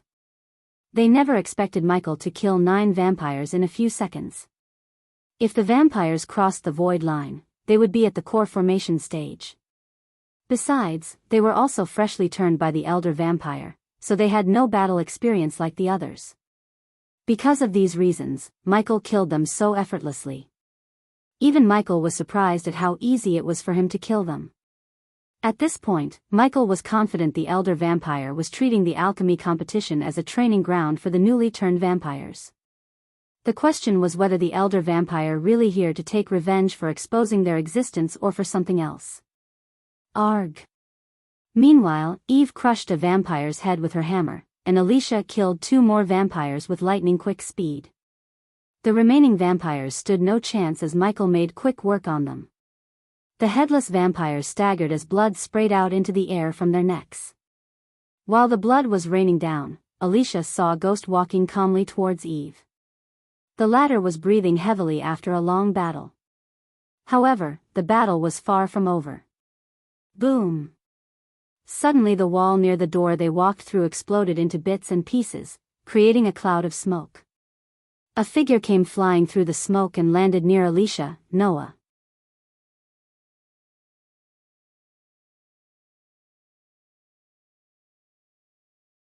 Chapter 509 Taking a risk to get stronger. Michael saw Noah coughing mouthfuls of blood while struggling to get to his feet.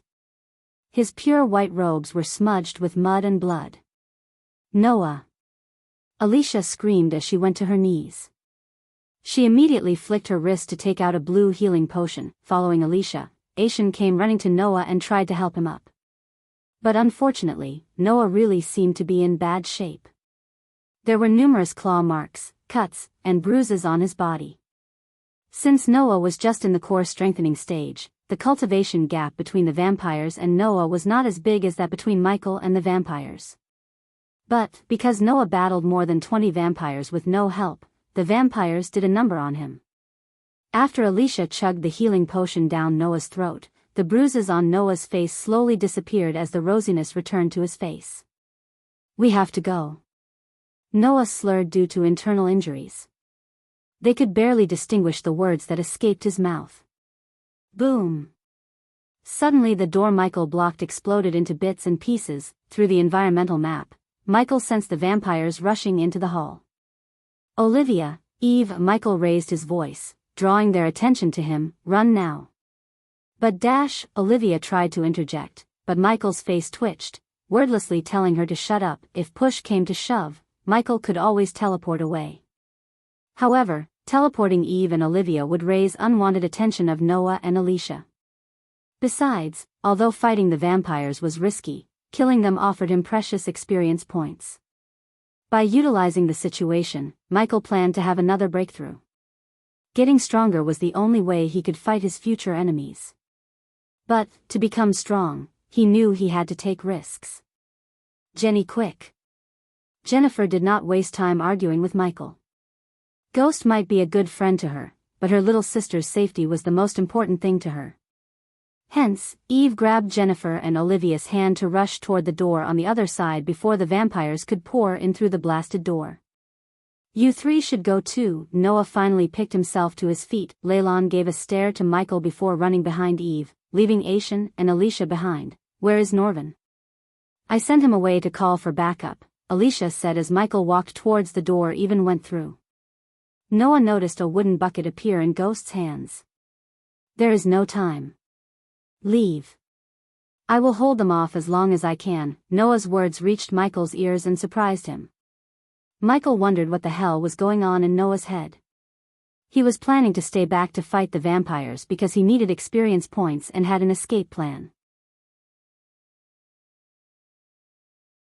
However, Noah needed no experience points or seemed to have no escape plan. No. Come with us. Alicia's eyes watered up as she frantically shook her head. Do not make me pull ranks on you, Alicia. Grandmaster, please take her with you. Meanwhile, Michael splashed the liquid in the bucket onto the door. Immediately, the air became thick with the smell of oil. The smell indicated what Ghost was planning to do. Noah pushed both Grandmaster Aishan and Alicia towards the door. Why are you staying behind? Noah asked Ghost. To Noah, Ghost staying behind was a surprise. Alicia forgot to throw a death glare at Michael and her concern about leaving behind Noah. Where are you, Piggy? The bone-chilling voice of the elder vampire sounded in their ears. I can't let you have all the fun, Michael responded to Noah with a smile. Then the moment Alicia and Aishan stepped outside, Michael closed the door. With a snap of his finger, Michael sent a tiny bolt of lightning to the door, causing the door to get on fire immediately. As the door was burning behind them, Michael and Noah walked side by side for the first time as their long coats fluttered in the wind. On the other side, the elder vampire shrouded in red mist hovered through the hole where the door was, followed by several dark-robed vampires. We cannot fight him in a closed space like this, Michael whispered to Noah. Looking at the elder vampire and the others behind him, Michael's instincts told him they were not as weak as the vampires he killed. The last thing Michael wanted was another red hole in a closed space. So instead, the ideal place to battle them would be in the open. Just the two I want, the elder vampire snarled. Unfortunately, because of the shroud of mist around him, Noah couldn't see the elder vampire behind. However, Michael was able to because of his X-ray vision. Thus, Michael saw the elder vampire raise his hand. And the moment Michael saw the vampire snap his fingers, the entire hall trembled. Boom! The hall exploded from within. Soon, the building crumbled down. Lightning dash, Michael immediately cast the spell to escape the hall. From outside, one could see the entire northern side of the arena collapse to the ground. The crumbling building hit the ground, producing a dust storm. Because of the dark blanket on the arena, the scene looked eerie. Many alchemists lay on the open ground without moving a muscle. Their green robes were drenched in their own blood. Other than the green robes, the only commonality they had between them was the bite mark on their necks. Those who were lucky escaped the arena while Noah was fighting them. Still, almost 60% of the people died at the hands of the vampires. The smell of blood stench in the air was evident from this gruesome massacre. The casualty rate of the alchemists was much higher than the spectators. Only a handful of the alchemists who participated in the final round escaped the arena. The rest were on the ground, dead. Almost 90% of the most talented alchemists of Elon and Azer died in the battle. At that moment, among the bodies, 2 bodies moved. Shit, Michael cursed as he picked himself up from the ground. He pushed himself to the limit by using celestial energy. Otherwise, he would have been crushed by the building. He still couldn't believe the elder vampire brought down the hall with a single snap of his finger. Michael picked himself up as he growled and saw the arena in ruins. The VIP seating and the hall north side of the arena were gone. Arg, Michael heard a growl as he turned aside to see Noah. Just like him, Noah also pushed himself to escape the collapsing building. However, considering Noah wasn't a soul-refining stage cultivator, he couldn't use celestial energy to power up his spells. That was why Noah had bruises and cuts, unlike Michael. Noah flicked his wrist, retrieving a healing potion. Noah drank the potion in one gulp and prepared himself for the battle. Then, Noah looked around to see hundreds of dead bodies. All those lives, lost. His heart ached at the sight. These are blood-sucking vampires. So we have to kill them, you know that, right?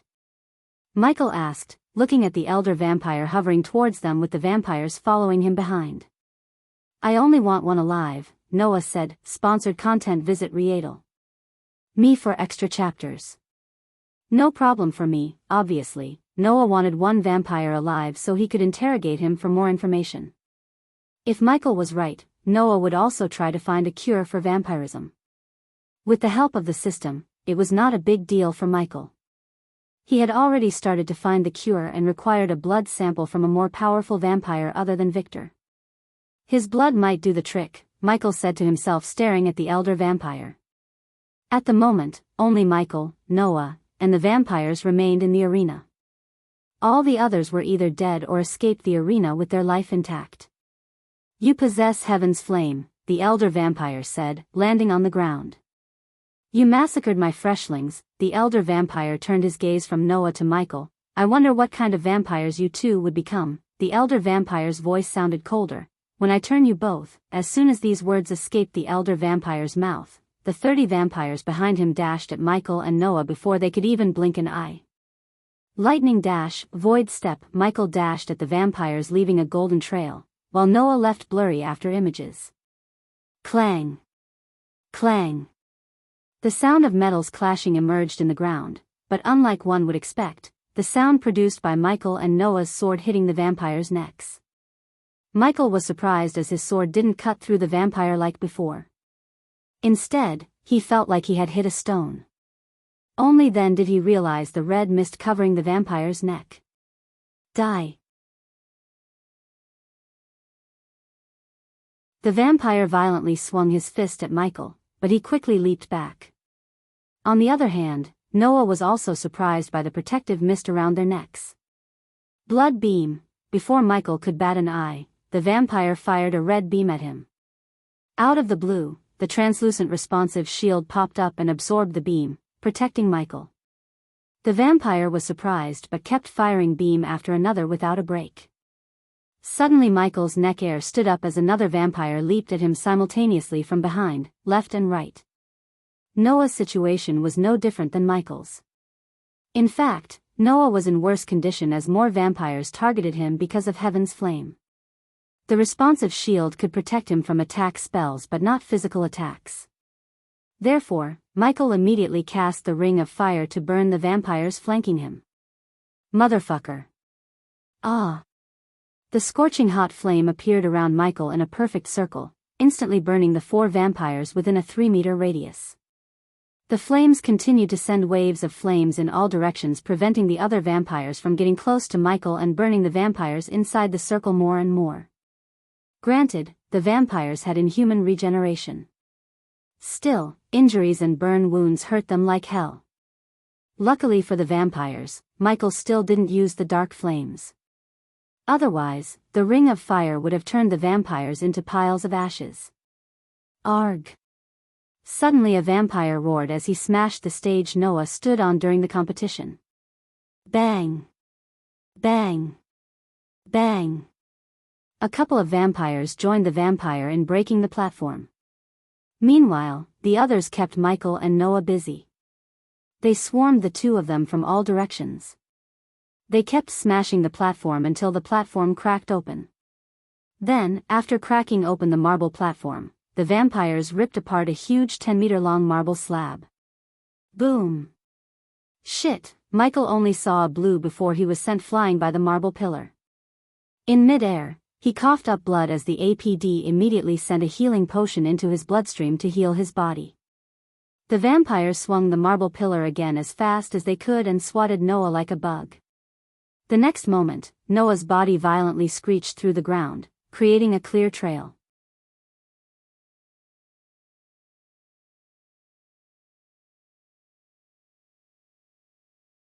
Chapter 5 10 Gods in Action. The vampires split the marble pole into two. Some vampires grabbed one hand and ran to Noah while the others leaped into the air above Michael. Fuck, Michael saw the vampires bringing down the marble pillar to crush him like a bug. Lightning dash. Immediately Michael dashed out of the way, boom. When the vampires brought down the pillar, the shock wave created a mini explosion and a dust storm around the area where Michael was a moment ago. Meanwhile, on the other side, the vampires treated the heavy marble pole like a wooden club and tried to smash Noah. Light blast. Noah raised his hand, seeing the pillar coming down on him. Boom. The blast of light beams shot out of Noah's hands obliterated the pillar into bits and pieces. Still, the beam of light wasn't powerful enough to stop the vampires from smashing him with the marble chunks. Cough, Noah coughed up blood when a huge chunk of marble landed on his chest. Michael was surprised to see Noah getting beaten up by the vampires. However, when he pondered for a moment, everything made sense to him. The vampires drew power from darkness, just like him. Only, he didn't cast Death Range to strengthen his powers since he didn't want anyone to suspect him of being the Dark Lord. Noah, on the other hand, drew power from light. Although Michael had no concrete evidence that Noah was the god of light, he suspected it. The acne before him confirmed his doubt. If Noah was to draw power from light, it made sense why he was so weak at the moment. Because there was no light coming through the dark blanket in the arena, the entire atmosphere had an eerie red and black color to it, resembling hell.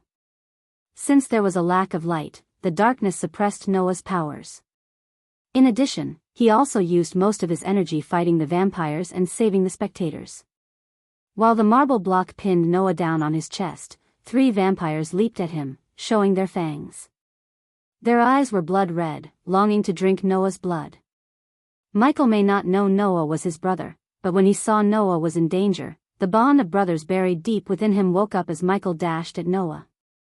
But, of course, Michael rationalized the feeling of saving Noah by thinking that he needs Noah's heaven's flame to kill the vampires without revealing his secrets. Before Noah could cast another spell, the marble chunk on his chest shattered into pieces, and a strong wave of wind blasted away the vampires leaping at him. Noah looked up and saw Ghost extending his hand. For some reason, Noah felt safe around him. Thus, Noah grabbed his hand and stood up.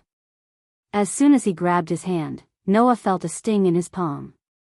Then, a refreshing feeling surged from his core. Noah immediately felt better, and when he saw Ghost, he winked at him. Time out. Michael shouted at the vampires as they halted their steps. Just give us a damn moment, okay? You guys are bullying us. The vampires were confused and so was the elder vampire.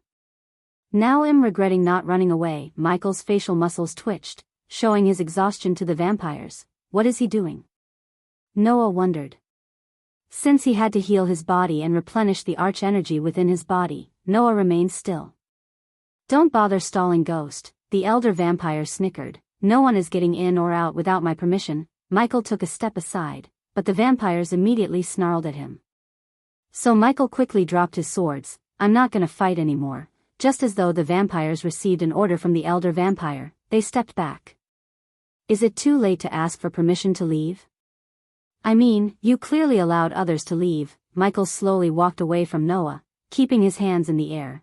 I needed some cockroaches to tell exactly what happened here, the elder vampire calmly said. He was awfully calm and didn't seem worried about the Guardians or the Holy Church breaking into the arena with their full force. But you too. Michael saw the elder vampire lick his lips, will be my finest creations. I will rub this on their faces. I get it, Michael pointed at Noah, he has a primordial flame. Why me? Other than making potions and pills, I have no use for you. The man you tried to kill was a better alchemist than me. Michael emphasized the words primordial flame and continued, and I can run around faster. Again Michael emphasized the words run and faster. Noah felt like Ghost was talking to him. He pieced together the words he was emphasizing and connected the dots. The vampires had total control over the arena. Hence, they couldn't care less about Michael. As far as they were concerned, he was mumbling in fear. They didn't see him slaughtering their friends after all. So they were oblivious to what he was capable of. Can we make some sort of deal and work together? Michael emphasized the words work together. I can help you transfer primordial flames to you. The elder vampire frowned as Michael looked at his sword near Noah's foot. If Michael was right, the healing potion would have healed Noah by now. In the corner of his mind, Michael wished he had injected his Nanite's potion into Noah's bloodstream. However, he couldn't risk it. No matter what Noah must not find, Ghost was the Dark Lord. Michael wouldn't do anything that would jeopardize his identity. After all, Noah wasn't alone. He had Andreas with him. Primordial flame chooses the host, not the other way around. Today, you will be turned. Then, you will obey every single command I have for you. Damn it, I love my freedom so much. Not to boast, but I rejected the Guardians because I don't want to work for them, Michael sighed. Soon they will all work for the great nation of Evernight. Everlight was the rise of the legendary Emperor's MC's nation, and you too will be our slaves. The elder vampire coldly snickered. Do you know something? Michael lowered his hand while his expression changed from being afraid and exhausted to cold and murderous. If one thing I hate the most, it's slavery. Now! Michael shouted as he dashed at Noah as fast as he could. Sponsored content. Visit Readle Me for extra chapters. Before the vampires could react, Noah stomped the ground to raise Ghost's swords in the air. Noah waved his hand when the swords were at his eye level, sending a stream of heaven's flame onto the swords. Immediately, the bright blue flame coiled around the two black blades. At the same time, two vampires dashed at Noah, flanking him from both sides. They were fast, but Michael was quicker because he didn't hold back. Instead, he used all the celestial energy in his body, pushing his speed to maximum. Just when the vampires were just a meter away from Noah, Michael grabbed the two swords in the air. Whoosh! Whoosh! The elder vampire saw two heads flying towards him. He was shocked by Ghost's speed. Ding! Congratulations to the host for killing a vampire. The reward is 100,000 experience points and 5,000 badass points. Ding! Congratulations to the host for killing a vampire. The reward is 100,000 experience points and 5,000 badass points. The headless body staggered around, spraying blood before collapsing to the ground with a sickening thud. Compared to Dark Flame's, Heaven's Flame was much weaker and way less potent. Hence, it didn't melt Michael's swords as Michael expected. Since his sword was on Heaven's fire, they cleaved the heads through the mist like a hot knife through butter. At that moment, the vampires raised their hands, blood beam. Several beams of crimson-red light shot out from their hands towards Michael and Noah. Seeing the beams, Michael remained closer to Noah as the responsive shield absorbed all the beams, rendering them pretty much useless. Pulch! Suddenly Michael felt a hot splash of blood on his face. When he turned aside, Michael saw Noah's hand sticking through a vampire's head. The vampire sneaked up on them, but Noah killed him before he could reach Michael. Realizing Michael's defense spell protecting them both, the vampires changed their battle tactics. They all just dashed at them from all directions. Give me the sword. Michael handed his sword to Noah after he asked. The vampires closed the gap in a blink of an eye. Anyone in Noah and Michael's shoes would barely see their blurry figures. But Noah and Michael remained calm and worked together. When they reached closer, Noah and Michael stood closer with their backs against each other. Clang! Clang! Clang! Michael and Noah swung their swords, rotating and deflecting the vampire's claws. The faster they moved, the blurrier their figures became to the vampires. From the aerial view, one could see the two of them vaguely forming a yin-yang symbol. For the first time, they fought together. The darkness and light fought against a common enemy. Even powerful entities such as vampires couldn't touch both of them. Cast your ring of fire. Noah shouted while fighting off the vampires, ring of fire. Immediately a ring of fire appeared around them. Michael wondered what Noah was planning, and soon he got his answers when Noah raised his hand, shooting out a stream of heaven's flame onto Michael's crimson-red ring of fire.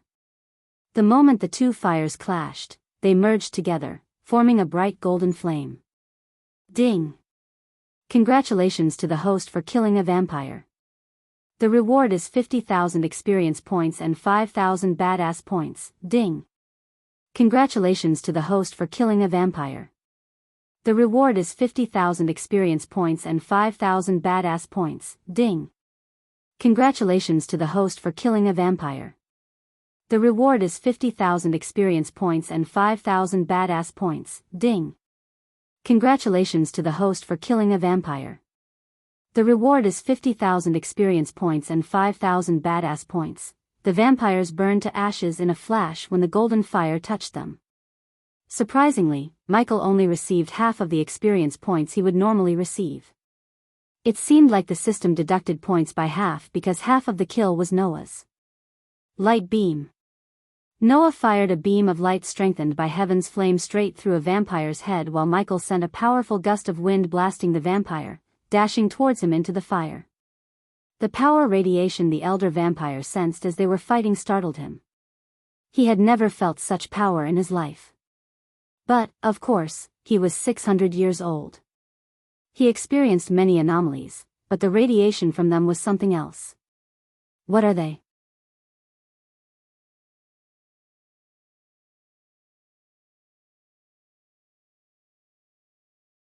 Chapter 5:11 Battle intensifies. The elder vampire was in a dazed status, sensing the energy radiated from them. A moment ago, when they fought alone, he didn't feel the energy. Still, the moment they joined forces, the energy radiation overwhelmed him. While he was in a daze, Michael lifted Noah into the air by his hand, and Noah used Michael as a pole to kick the vampires around them. Blood hole. Blood tornado. Overwhelmed by Michael and Noah, the vampires cast the blood hole and the blood tornado spell at the same time as several tornadoes and red holes appeared in the ground. Having experienced the spells, Michael put his hand around Noah's neck. Hold tight. Noah nodded as he also put his hand around Michael's neck. Lightning dash. Void step. Both of them cast their speed spell at the same time to boost their speed. The two spells merged into one, forming a trail of golden light that flickered in the air, creating an otherworldly whistling sound. The golden light crisscrossed around the arena, avoiding the tornadoes. But, even for the elder vampire, it was difficult to follow the trail. So it made sense when the vampires couldn't even defend themselves before losing their heads. The red holes sucked the alchemists' bodies to the ground while the tornado destroyed the bodies. When Noah was alone, he was weakened by the darkness. Noah's weakness was nulled by teaming up with Michael, the god of darkness who drew strength from the darkness. Because of their speed, the red holes could suck them in. Compared to the suction force, their speed was much greater. As a result, the elder vampire witnessed his underlings losing heads one by one. They said he would be weakened. The elder vampire snarled, "Congratulations to the host for leveling up. The current level is the soul refining stage level 5. When the system sounded in his head, Michael stopped running, and all the red holes and the tornadoes vanished into thin air.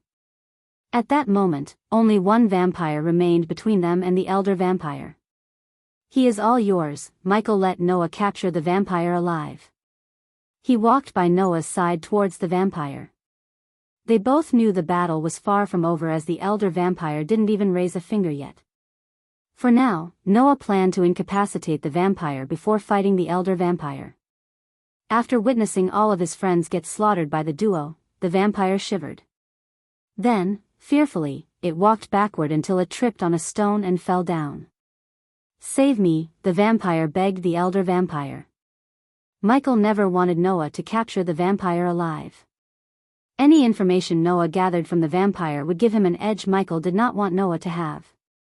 Hence, he didn't help Noah capture the vampire. However, he could have simply injected the vampire with a paralyzing poison he hit Victor with. "Come here," the elder vampire softly spoke to the vampire. The vampire quickly picked himself up from the ground and dashed to the elder vampire's feet, and oh!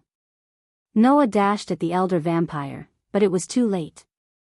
First, the elder vampire engulfed the vampire in his red mist. Then, with the X-ray eyes, Michael saw the elder vampire's tongue drilling into the vampire's mouth as the vampire squirmed like a fish out of the water. In a couple of seconds, a mummified body hit the ground. Then, finally, the red shroud around the elder vampire slowly cleared up to reveal his complete physical form.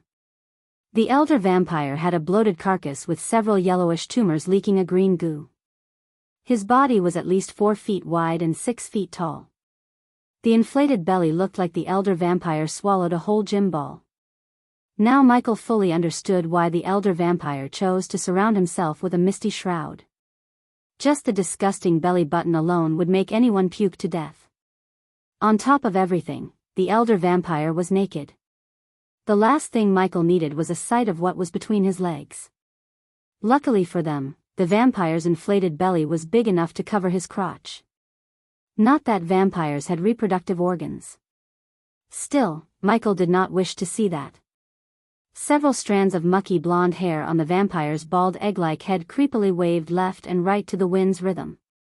His dirty eyes with vertically slit red pupils stared at both menacingly. Looking at his unappealing body, Noah couldn't help frowning. He had never seen such a hideous creature in his life, and he had traveled to many realms and fought countless ugly creatures. "When you want something done, you have to do it by yourself," the vampire snarled. "Light blast." Noah raised his hand without warning, sending a light beam blast at the elder vampire. Noah was fast, but the elder vampire was faster. Hence, the vampire raised his hand as a translucent energy shield materialized before him and blocked the light beam. Heaven's flame. "It's a pity I can't take it from you." The shield blocked the light beam strengthened with Heaven's flame. "Chantless spell casting," Michael mumbled. It seemed as if the elder vampire was either a fusion stage cultivator or a prodigy, or the elder vampires were able to cast spells without chanting. "System, you know the drill. When the heat gets too much to handle, teleport me away," Michael said to the system in his mind. Noted, this was Michael's plan B. In case the elder vampire overwhelmed them, the system would buy a teleportation scroll and teleport him away from the arena. Else, he planned to battle and kill the elder vampire. His blood might be just the thing Michael needed to find a cure for vampirism. Moreover, he was curious to see how many badass points he would get after slaying the elder vampire. Void step. Unlike Michael, who stayed behind scheming in his head, Noah dashed at the elder vampire. Clang! Clang! Clang! Noah swung the sword covered with Heaven's flame at the shield. Although the shield flickered, the shield did not break until a fist poked through the shield. Boom! Noah blocked the fist with his sword. However, the force behind the punch overwhelmed Noah as he was sent flinging in the air. The lack of light really suppressed Noah's power, and without Michael by his side to fight, Noah stood no chance against the elder vampire's punch. This didn't mean Michael could battle the vampire without breaking a sweat. In a blink of an eye, the elder vampire dashed at Michael after hitting Noah. Despite the elder vampire's bloated body, his speed matched Michael's speed when using the lightning dash. The elder vampire brought down his fist on Michael, who had his instincts kick in to block the punch.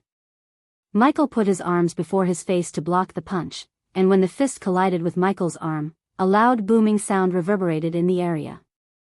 As the outcome of their collision, Michael's feet were pushed several inches into the ground. After that, the elder vampire repeatedly beat Michael like a drum. Sponsored content. Visit Readle.me for extra chapters. Boom! Boom! Boom! The elder vampire kept bashing him with his fists. Michael didn't even have a single second to breathe.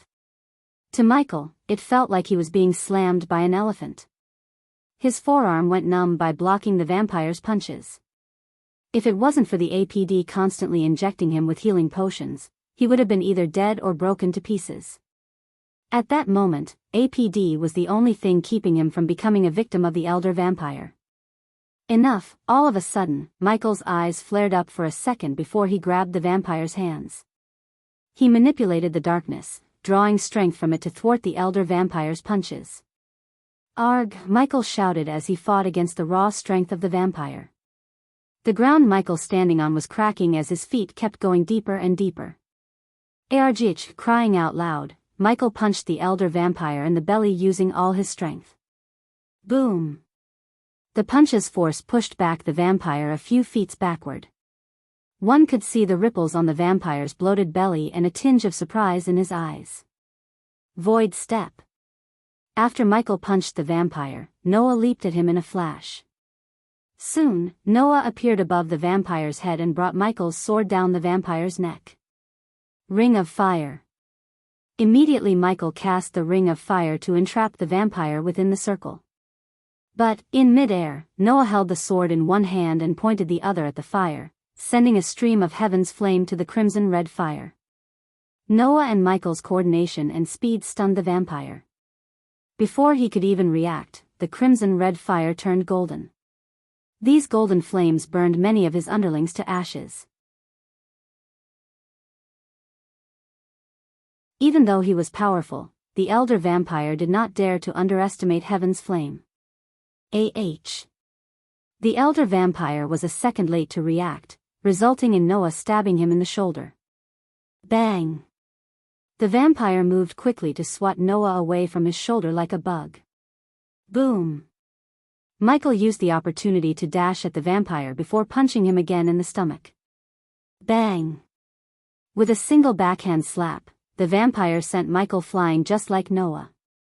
After streaking through the ground for a few long, painful seconds, Michael picked himself up from the ground as the APD sent a dose of healing potion into his bloodstream. Noah, who stood a few meters away from Michael with tattered white robes, chugged a healing potion down and threw the vial aside. He is too strong, Noah exhaled. For a moment, the three stood without raising a finger. And you lost the sword. Michael looked at the sword stabbed into the vampire's shoulder. The sword almost looked like a needle due to the bloated size of the vampire. Annoying bugs. The vampire bore his teeth to reveal the long, razor-sharp fangs. The two fangs were long and menacing as Sabertooth's canines. As he took a step forward, a large mace materialized in his hand. The mace almost looked as though it was made of blood rather than metal. With each step he took, the ground trembled. Don't worry, your bodies will heal, the vampire menacingly grinned at Michael and Noah. If anyone else were in Noah and Michael's shoes, they would have started to shiver. The amount of pressure they both felt could crush any body-strengthening stage cultivator into a bloody pulp. Despite the pressure, they remained calm. There was no use in panicking. Boom! The elder vampire pounded a body on its way to a pulpy mess without showing any shred of sympathy for his kind. The blood vaporized into the air and entered his body. After the blood entered his body, he licked his lips.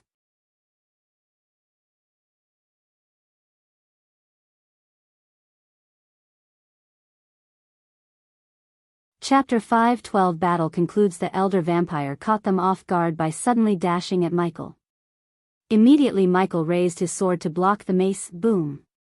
The moment the sword and the mace collided, Michael's sword broke into pieces and threw him backward a couple of meters. Now you pissed me off. Seeing the broken sword in his hand, Michael growled. He loved those two black swords, and the elder vampire broke one like a twig with a single swing. Now Michael had to forge or buy a pair of swords from the system for a ridiculously high price. The price was why Michael hadn't purchased a sword from the system. There were better choices in the auction houses than the swords in the system. Unfortunately, the system locked the ores behind an upgrade wall. So without upgrading the system to a certain level, Michael wouldn't be able to buy them. Instead of wasting his badass points on a pair of swords that could be outclassed by swords forged in this world, Michael used the black sword given to him by the Cane Elders. Seeing Michael standing with a broken sword, Noah turned his head to look at the white sword behind the Elder Vampire, several feet away from them. "Go get it," Michael nodded at Noah before dashing at the Elder Vampire. The Elder Vampire swung his mace, sending a crescent blood wave at Noah, but Noah raised his hand, firing a stream of heaven's flame to cut through the blood wave. On the other hand, Michael reached the Elder Vampire and leaped onto the vampire's belly. He climbed onto the vampire's stomach as quickly as possible before the vampire could react. Bang! Michael kicked the vampire's chin with enough force to numb his feet. Erarjitich, the Elder Vampire roared, which sounded more like a roar of an annoyance than hurt. Michael tried to grab the sword sticking out of the vampire's shoulder, but before he could get his hands on it, the vampire tried to swat Michael with his big fist. Bang! Michael stomped the vampire's face, crushing its nose. Yet, the broken, crooked nose set itself in a matter of seconds. However, it pissed off the vampire as it began to grab Michael violently. Immediately Michael retrieved the tear gas vials from the system storage and broke the vials by crushing them on the vampire's head. Fuck. The vampire cursed as the tear gas made the vampire unable to move around by causing intense irritation to the eyes. Michael knew the tear gas could only be in effect for 10 seconds or so to a powerful being such as the Elder Vampire. Sometimes he was annoyed by alchemy. Almost every single potion and pill would lose its effect in front of a powerful cultivator. The celestial energy was an ultimate purifier than the arch energy. Even the most powerful poisons would be purified by celestial energy.